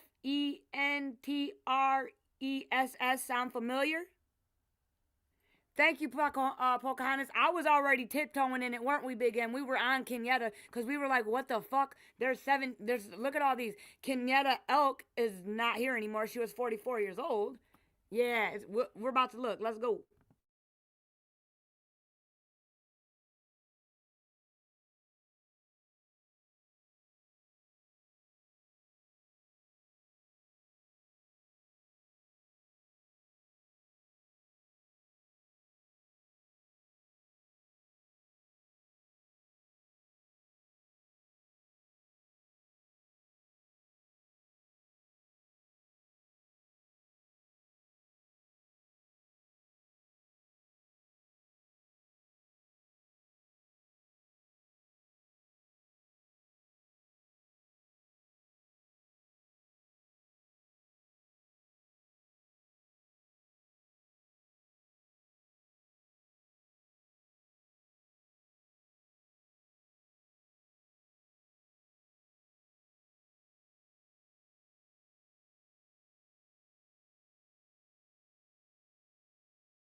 Yeah, Pocahontas, I do remember that. All right, y'all. Boom. So this is lady right here. At the top, we have a Kenyatta Elk, Kenyatta Choice Ellis, Kenyatta Demi Fentress. That's 1, 2, 3, 4 so far. Y'all following me?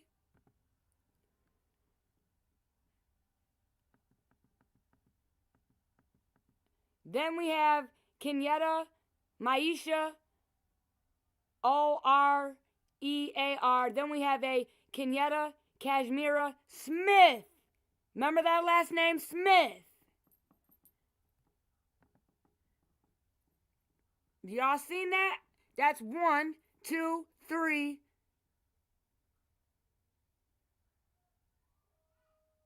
4, 5, 6 Kenyattas. Are you fucking kidding me? They are. What do they be doing? And that says all possible relatives. I'm clicking on the Smith one because I know Jarnell's last name is Smith. Hold on. I gotta stop sharing. I don't want to see. Hold on, y'all. I don't want y'all to see no address, and I get, So let me click on this and click on Miss fucking Smith and see who pops up.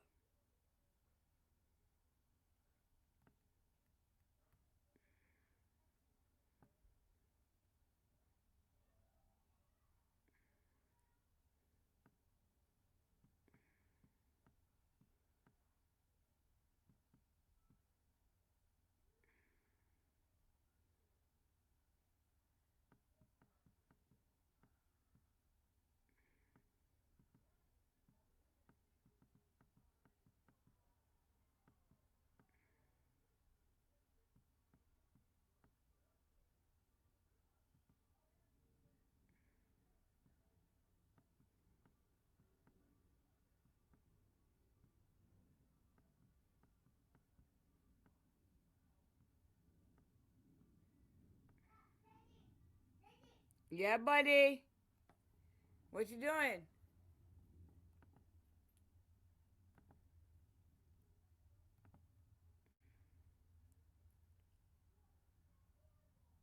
Yes, that's Lady's real name. And then remember she had Roxy, whatever her real name is. We'll find out. Yeah. Yes, y'all.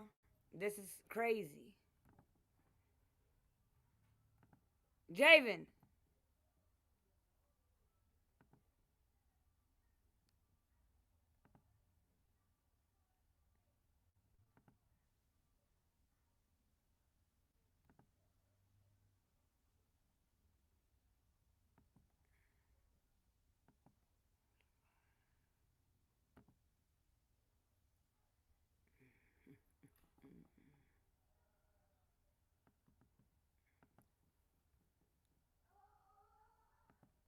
Aw, shit, y'all. Here we go.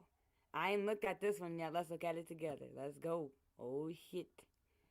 So, the one with Smith, because we know Smith is tied to Jarnell, her maiden name, and that's Annette's half-sister. So we know we're on the right track. If I'm full of shit, drop the shit emoji on me.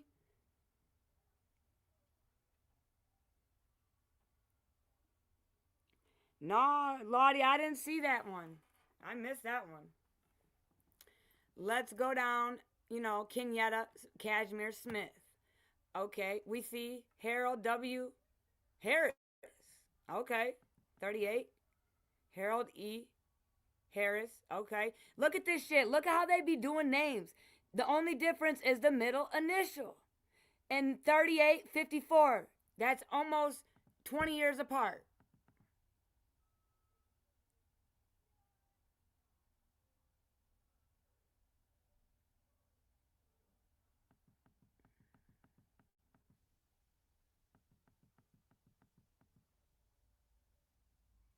We got Celestine, whatever, Tyrone, Pamela. Oh, Brandy Lewis Harris. Okay. Another Harold in 65. Oh, another Harold, Jerome Harris. No, this one doesn't have a middle name.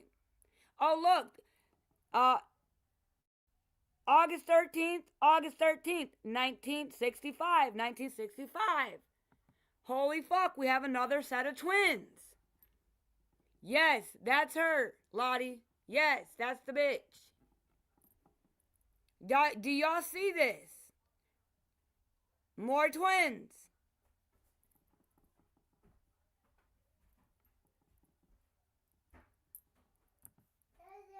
Come here, buddy. Come here, baby.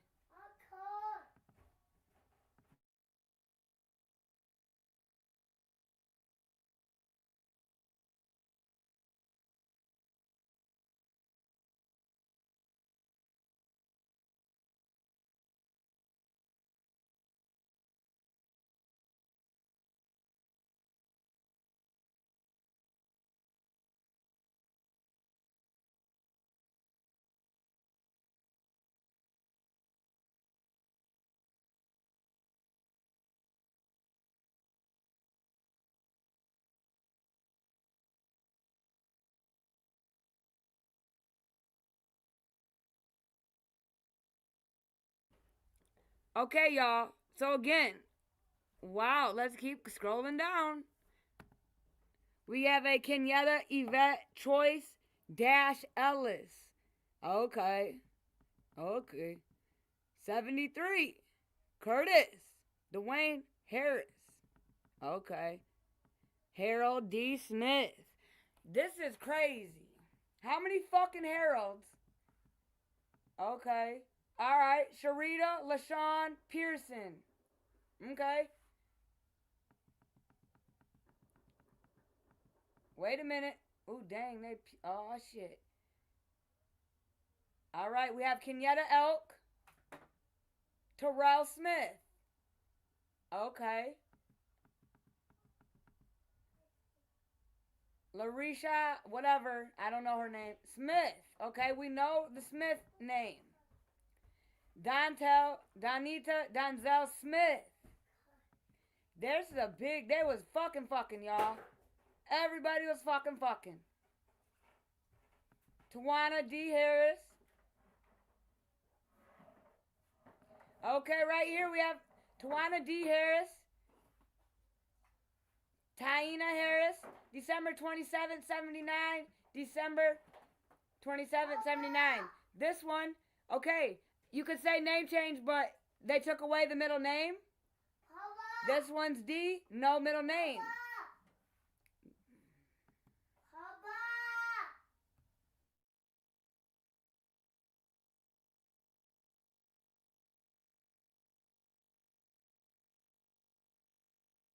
Y'all, this is crazy fucking work. Yes, all these are registered in the same state and county. Yes. Could they be double registered births every third generation produced? Man, I'm trying to tell y'all, Lottie. I told y'all I wasn't getting scammed.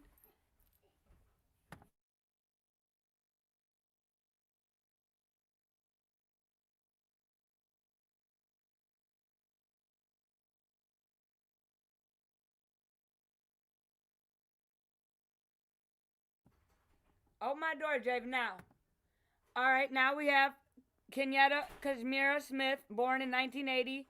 Yolanda Smith, she was 1980. What in the hell? All right, we have an Anthony Smith. Another Harold Harris, no middle name. Kenyatta C. Harris. This is Lady.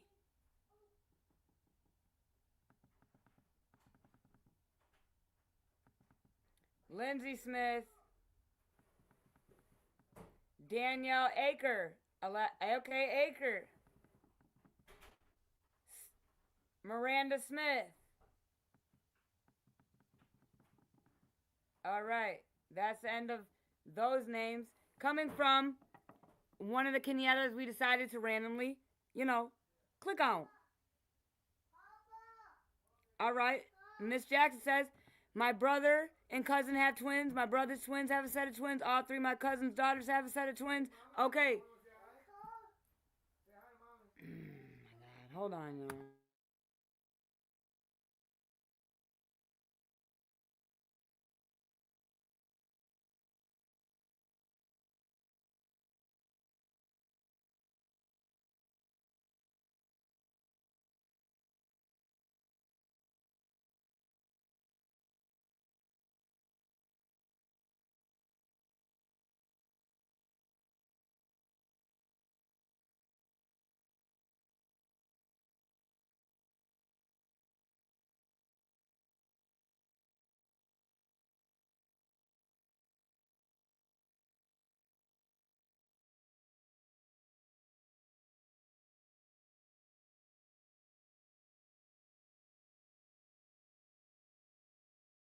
So while we're here, hold on.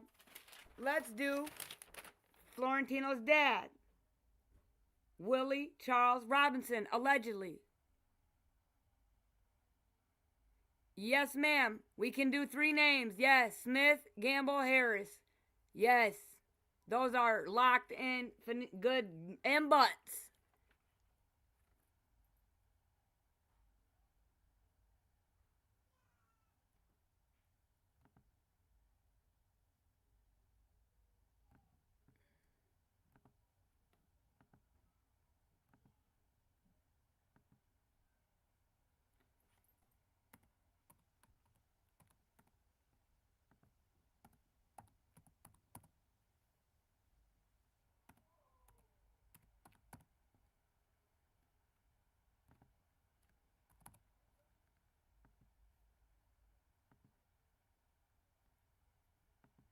All right, hold on. It's loading.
Are we still online? Yeah, sorry. I have to look at it before I show y'all, cause I And I can't. was being funny. Oh, you're funny. Like it's quiet. Yeah, tell us a joke. I don't know no jokes on command. What did the gum say to the shoe? Why I'm not even gonna answer that. I'm stuck on you. Ha ha ha, right? No. So, SD said Macon, yeah, Georgia, this has got to be him right here. All right, let's see what, drum roll, y'all. Let's find out about Willie Ramone on Facebook. Allegedly, that's the one that, Florentino wrote that sentimental letter about when he did pass away. Yeah, this is him.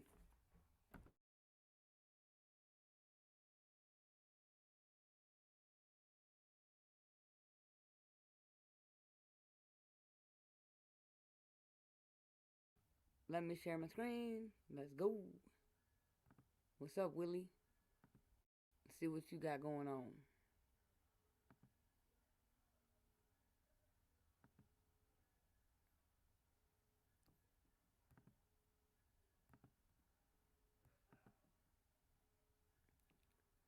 All right. Willie C. Robinson. Born in 1960. No, oh, dang. Let me go back up.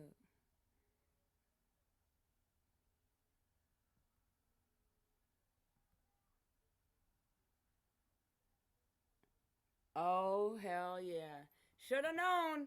Motherfucking sex offender. I was about to say, you took it out of my mouth. Let's see how. Let me bet he's a sex offender. Yup, 3rd degree. 3rd degree. 2011. Circuit Court. Right here in the D-ski. He was 50 at the time. 3rd degree felony. Circuit. He stood mute. The plea, it was reducted. Oh, man. Crazy work. He got 2 to 5 in the year of 2011.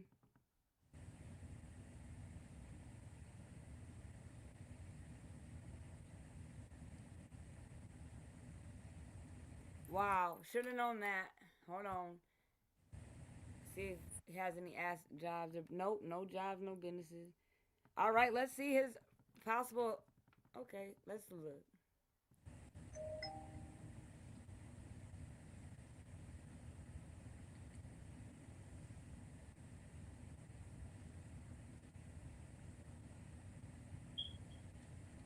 Yeah, I think she marked Florentino with that name.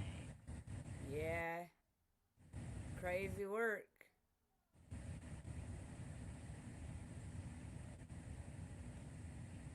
I gotta go fast. So I don't. Oh, hold on. Let me stop sharing my screen 2 seconds. I just seen a name I might want to click on. Don't do it. All right, here we go. Oh, yeah. Now I can share it back. Who's that? That was, in the demonstration, she showed the picture. Remember Florentino? It was supposed to be his dad. They told him it was his dad. He wrote that when he passed away. He wrote that long Facebook post.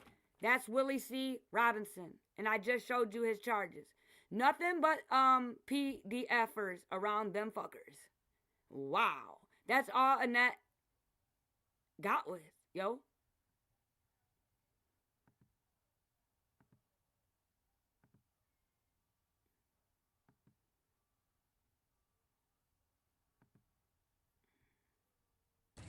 Now that has you wondering about her kids. Why did all her kids run away? Was she molesting them?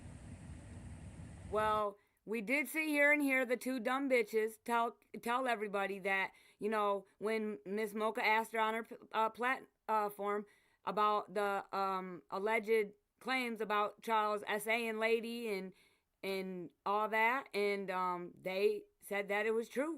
They sat right on this peer panel 9 months ago and confirmed it. Been said, there's a lot, like, Annette had a lot of animosity towards Lady, okay? She treated Lady like shit because Charles allegedly didn't want Annette, he wanted Lady, and he was essaying Lady the whole time he was with, But Annette. that still goes to show where was some help to step in to not allow her to get more kids if her kids ran away. Okay. And then she was allowed to adopt more and foster more kids. Yep. And we heard Jarnell count and say how many kids? 11 kids. 9 that live there and 2 that always come visit. So 2 frequent flyers. Jarnell out of Jarnell's motherfucking mouth, not mine, on this here internet. it goes with our system.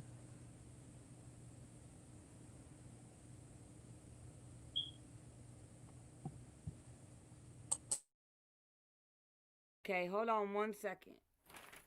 Now I want to go to this. I want to show y'all this. Okay, yeah, this is what we'll do. Did y'all see anybody want, what do y'all think about all these fucking same names and no middle name and then different middle initials? What do y'all think? You think I'm getting scammed? Because it's kind of a pattern. I don't know. And then we just found some more twins. Yeah, I do, but I think a lot of that is some of them doing some scams. They was into scams.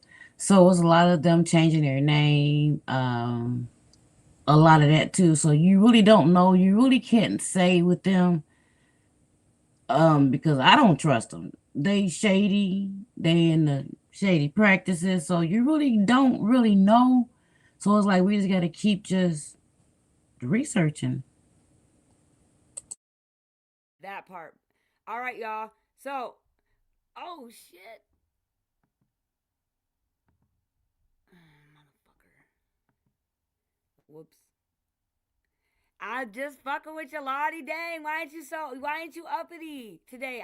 I'm just poking with you. You my favorite. You my favorite Lottie Lottie UKer in the world. For real, Lottie, I fuck with you. I was just teasing you.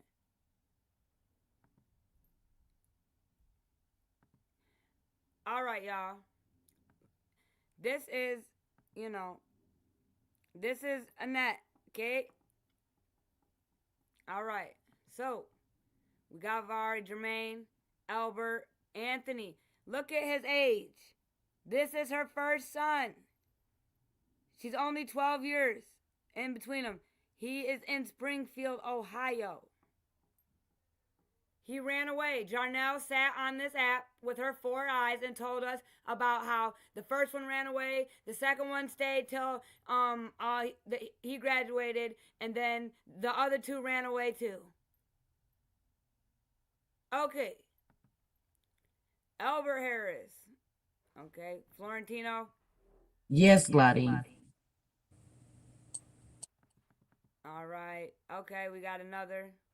Boom. And remember, Jermaine, Jarnell said that Annette's second son was the same age as her. This is how old she is. All right. This is one of Annette's sisters. Doris Ann Harris is a sister. This is a sister of Annette, her older sister. She is deceased. Lady. Remember, this is the grandma. I told you she was born in 28. She's 98. Then there's one more ahead of them, Ira Harris. She was born 2 years before her. She's 100. And Kenya also told us on a live her grandma's 100 and still here living and breathing. Remember that last name, Kirkland? Judith? Yeah, this shit's crazy. All right, y'all. Annette's twin.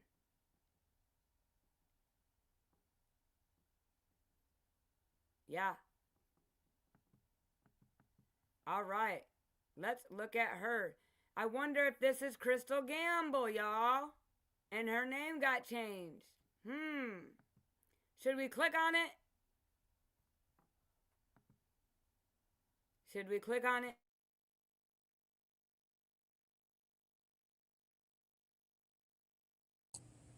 No. All right. All right, hold on. Let me show y'all this one.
So on this one, I think this is one of her adopted children, Kenyatta Demi, Fentress. I gotta stop sharing for a second. I'm gonna click on her. Because I seen this name on Facebook tagging Kenya and Bucket. So she's relevant. So I'm gonna click on her. Go back and okay, hold on. I got you, Lottie.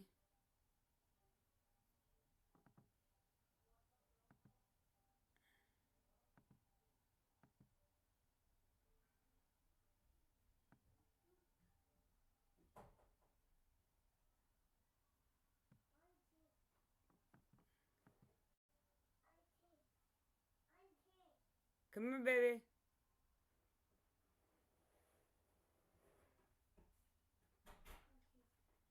Come here. I got a brownie for you. You want brownie? You want brownie?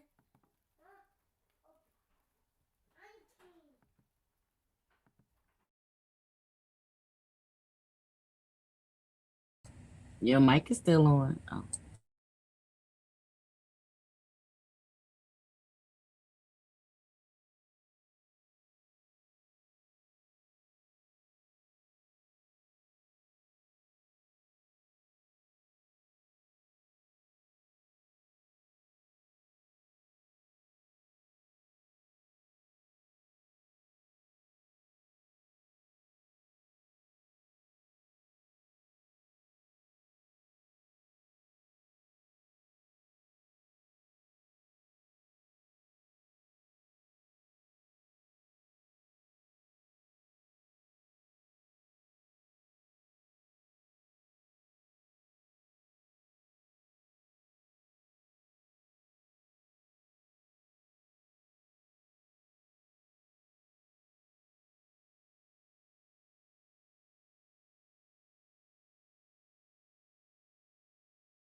Sorry, y'all.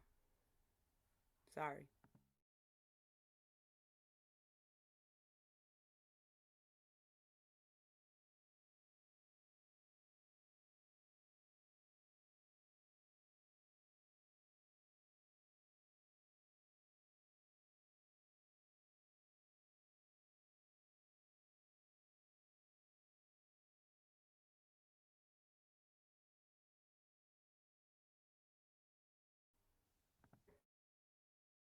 Show you guys because it shows addresses, but I can read them to you.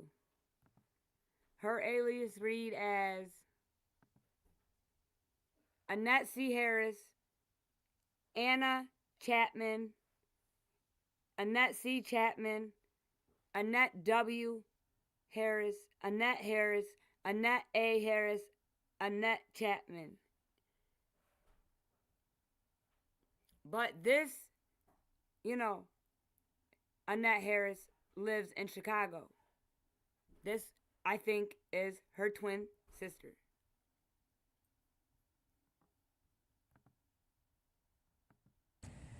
Well, it was said that she had a twin. And a lot more of them. There's a lot of twins that we're clicking on. I just can't see Annette C and Annette H. I mean, I knew back then it was kind of scarce on names, but damn.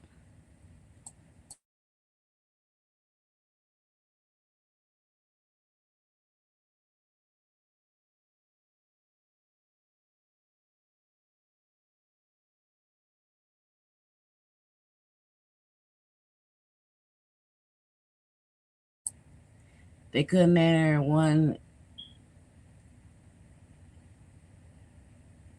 and Okay, so right now the Annette you're talking Annette without the C. Annette H. Harris, Annette Harris Bussey, Annette H. Bussey, Annette Harris Harris. She lives on Bedford in Detroit. Oh, hot damn. Lottie Marty, did you hear me?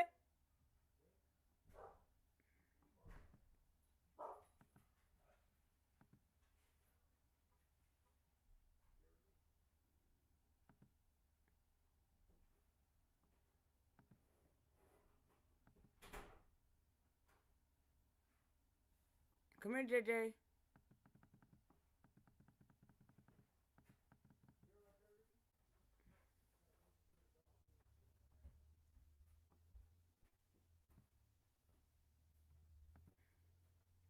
All right.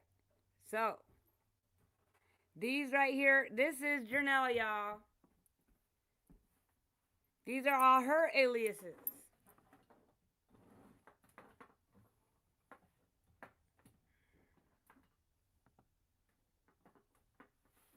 You want a bone? I got you. Hold on.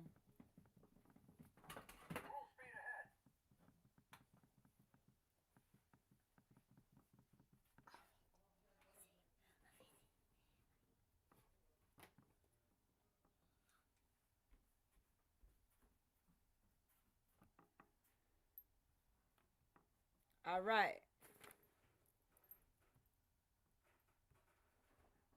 All right, we got, okay, Renee Smith. This is her husband.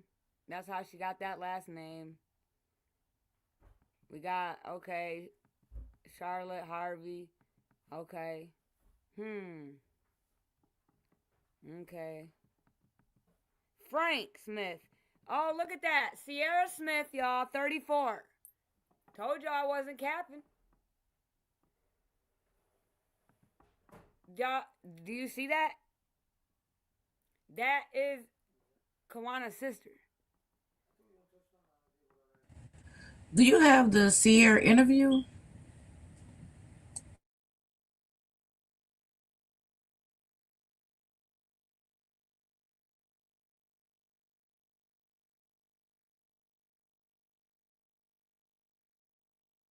When she was on Mark D talking about Shannon now.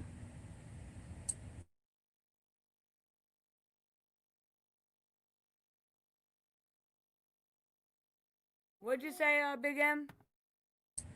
I said you have the interview that she was talking about Shannon and Annette now. Yeah, I'm about to play that. No, you don't have to play. I was just saying that you have it. So Oh yeah, I have it. Everybody, yeah, yep, I got it. Yep.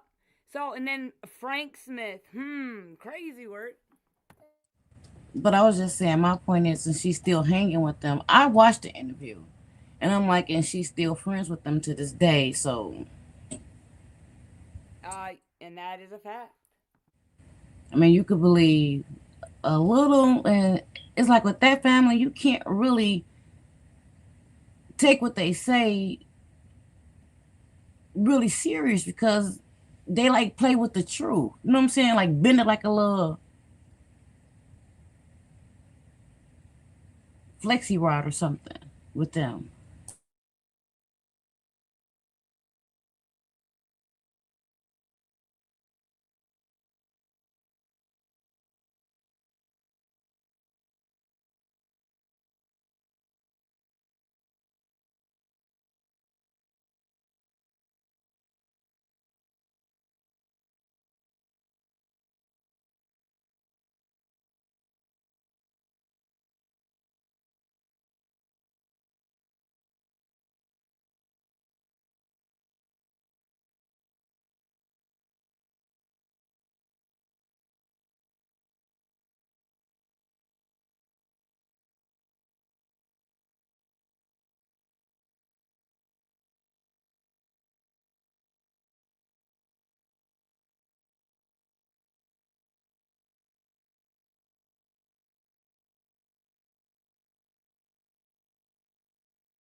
JJ, Look, read the room.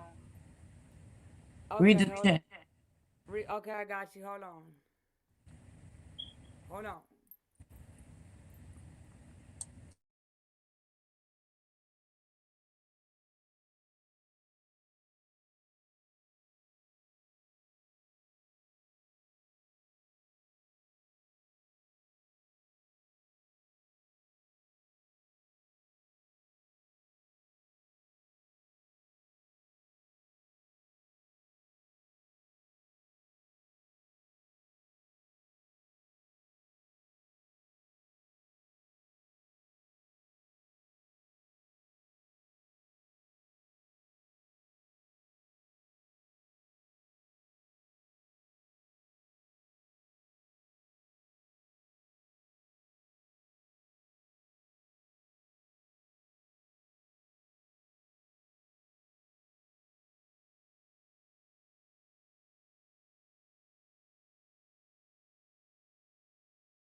All right, I gotta show y'all something real quick too. Hold on.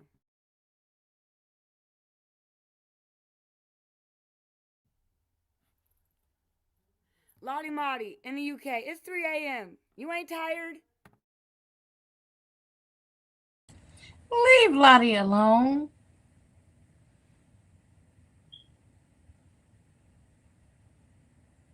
All right, I guess. I'm just teasing you.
Desire. This is not a coinkadink type of situation when nobody seen Nazaya the day she went missing. That's bullshit. And I refuse to shut up about it. I'm telling y'all. So if it's something that you're not interested in hearing, it's like even when I try to take my content to a different case, I can't even do that because I'm drawing right back into Neziah Harris' case. She won't let me rest. So I have to speak about it. Her spirit is extremely powerful and strong. Why? Because these motherfuckers are lying. And enough is enough. Enough is enough at this point. You know, you say feet on their necks, exactly, Novella. What the fuck they thought was happening? What they thought was going on? They thought. My job is Neziah Harris, Rebecca. Thank you. That's my job. And apparently your job is about to be getting blocked because that's where you finna be at. Brown takes baby doll. Hey girl, Pinky Jean say, what did Roxy do with the other shoe? Exactly. What was Roxy, Mark D, and Kenya even doing at that scene? What were they even doing, y'all? Her mom said they found both of Neziah's shoes. Look, what was they doing with any of her belongings? No, you say you're talking about Roxy. Okay, Rebecca. All right. Look. At this point, look. Y'all got to tread lightly in the comments because your girl be on fire. She said she's sorry, Angie. She said she ain't know. She said she was talking about Roxy. She can stay. She can stay. Look, because like I say, I'll be on fire. We'll be on fire in the comments too. Because something ain't right. And it's going to be brought to the light. Okay? Something ain't right. And it's going to be brought to the light. Say Shannon gave them to her. Oh, let me plug my phone up. You say Shannon gave Roxy the kids? Well, that would be crazy, right? I thought they was beefed out. That would be the last place I want to send some kids of mine to my enemy's house. That don't make sense. Roxy's a liar. She don't know if them kids gone or not. She ain't got a paper to prove shit. She don't know. She don't know about what the hell she got going on. Being dragged all over the internet. That's what she need to worry about.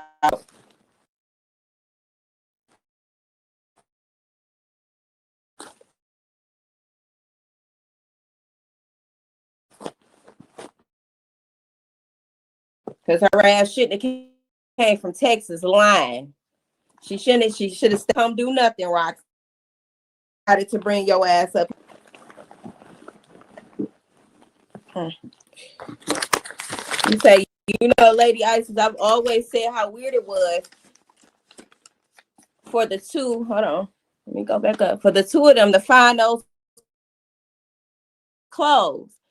And you know what? I wear that. It's like I remember hearing something close to it, but it might have went over my head at the time. But when I heard Kenya say it, I'm like, wait a minute. You proudly admitting that your daughter found Neziah's clothes? And what is she immediately? You really think she immediately?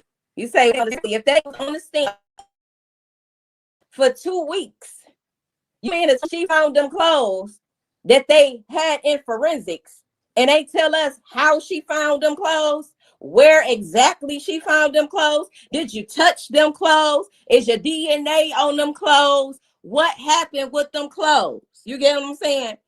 There's no way Roxy shouldn't have been up on that stand.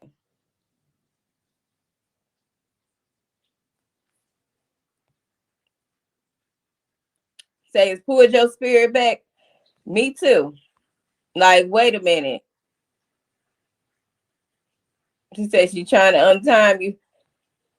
Say, I might have skipped some comments, y'all. So let me go back up. So I don't like to skip. Aries, hey Aries. Listen.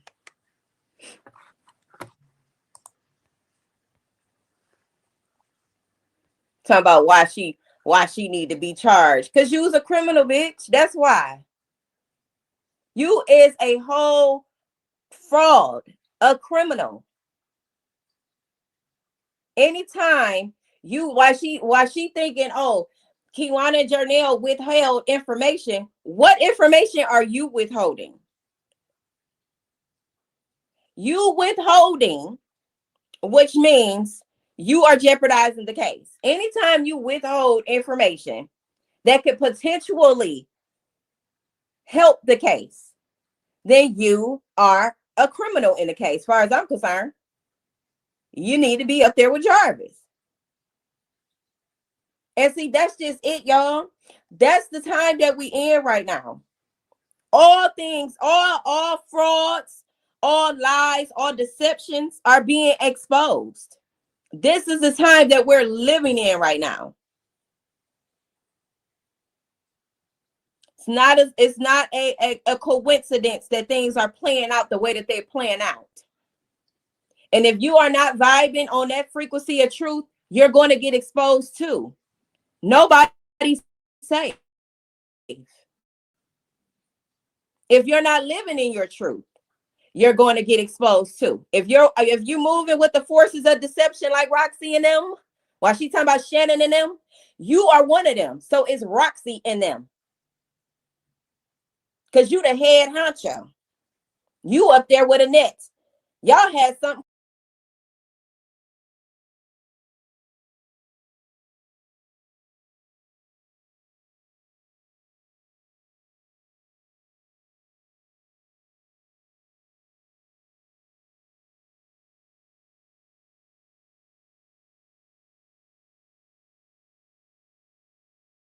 This is for Nasiah, Sasha Toy say absolutely. Say Case say I really think Shannon handed her them clothes. Listen, everything.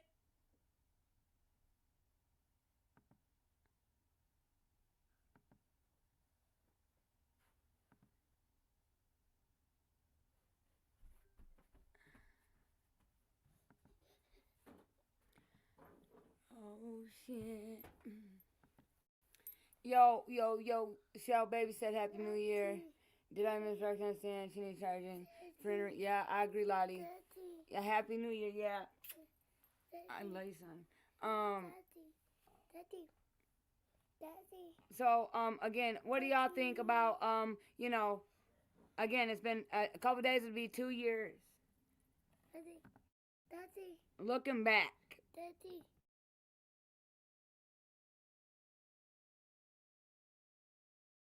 See, I didn't know that Roxy and them even touched the shoes, and why would they? Man, girl.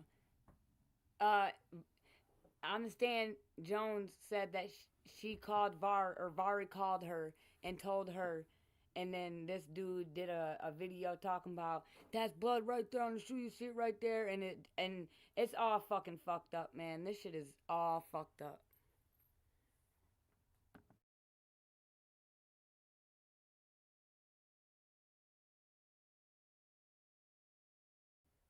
So basically, everybody dropped the ball, even before death, after death. So, Man, again, they barely say her name, y'all.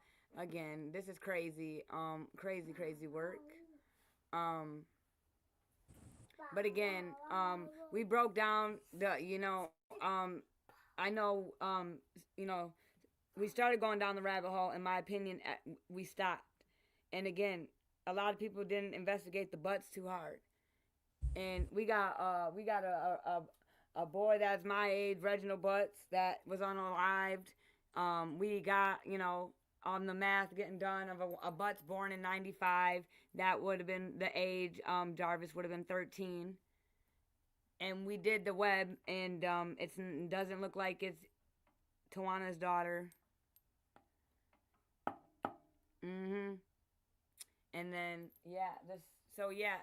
the Butts and the Harrises, they were all right there. They were all mingling and wingling and dingling all together. I So mean, we doing the fucking bus east now? side. Huh? We doing the bus now? No, we broke the bus down earlier. I told him about Diamond. I told him about how where Brenda's living on Outer Drive. I know what I'm saying. Yeah. Oh. 8 days in counting accordingly. Roxy and Kenya only. Roxy find evidence before Border Patrol. The whole investigation come like a, in my opinion. Yeah. So yeah, y'all. Again, we could break down these monsters. You know, I mean, some people made a series of it for a whole year with just stories. We could have been breaking down actual shit instead of telling lies. Crazy work. Y'all, we got about an hour and a half left of 2025. It's been a real one for me. What about you, Big M? It's been one hell of a year.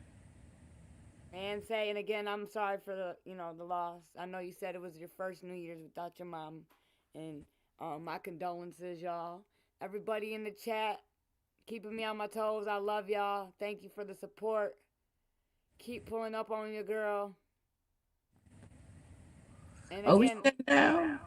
Yeah, we're about to shut down, y'all. I'm gonna call you afterwards, Auntie. Okay. Yeah, guys. Remember, get your membership while you can, because my shit's gonna be locked down. Who is Angie Williams? Big M, who's Angie Williams? I don't know Angie Williams. Right. No, I scrolled up and I just seen an old comment. But yeah, I really appreciate y'all staying You up. know me, so I said, what's up?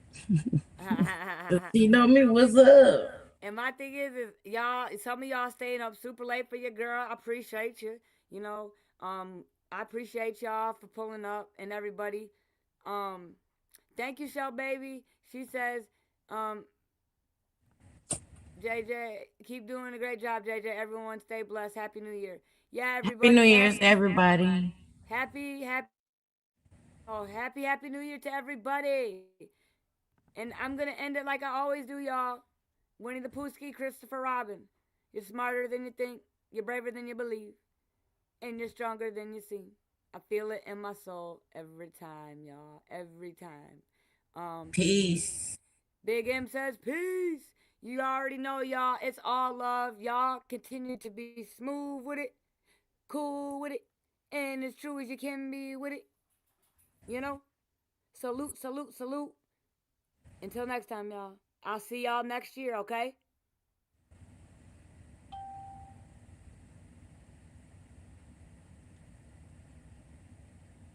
Okay, Lottie. Have a good one.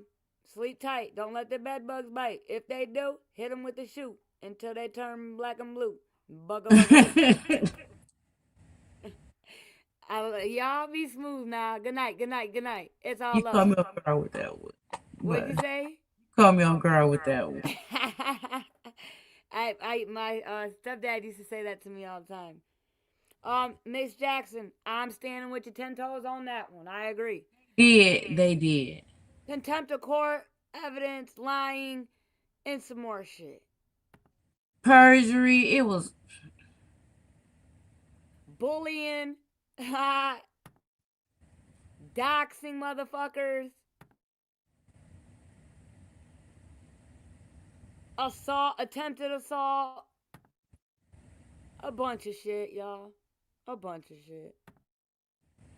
But yeah, y'all, it's all love. Until next time, we out.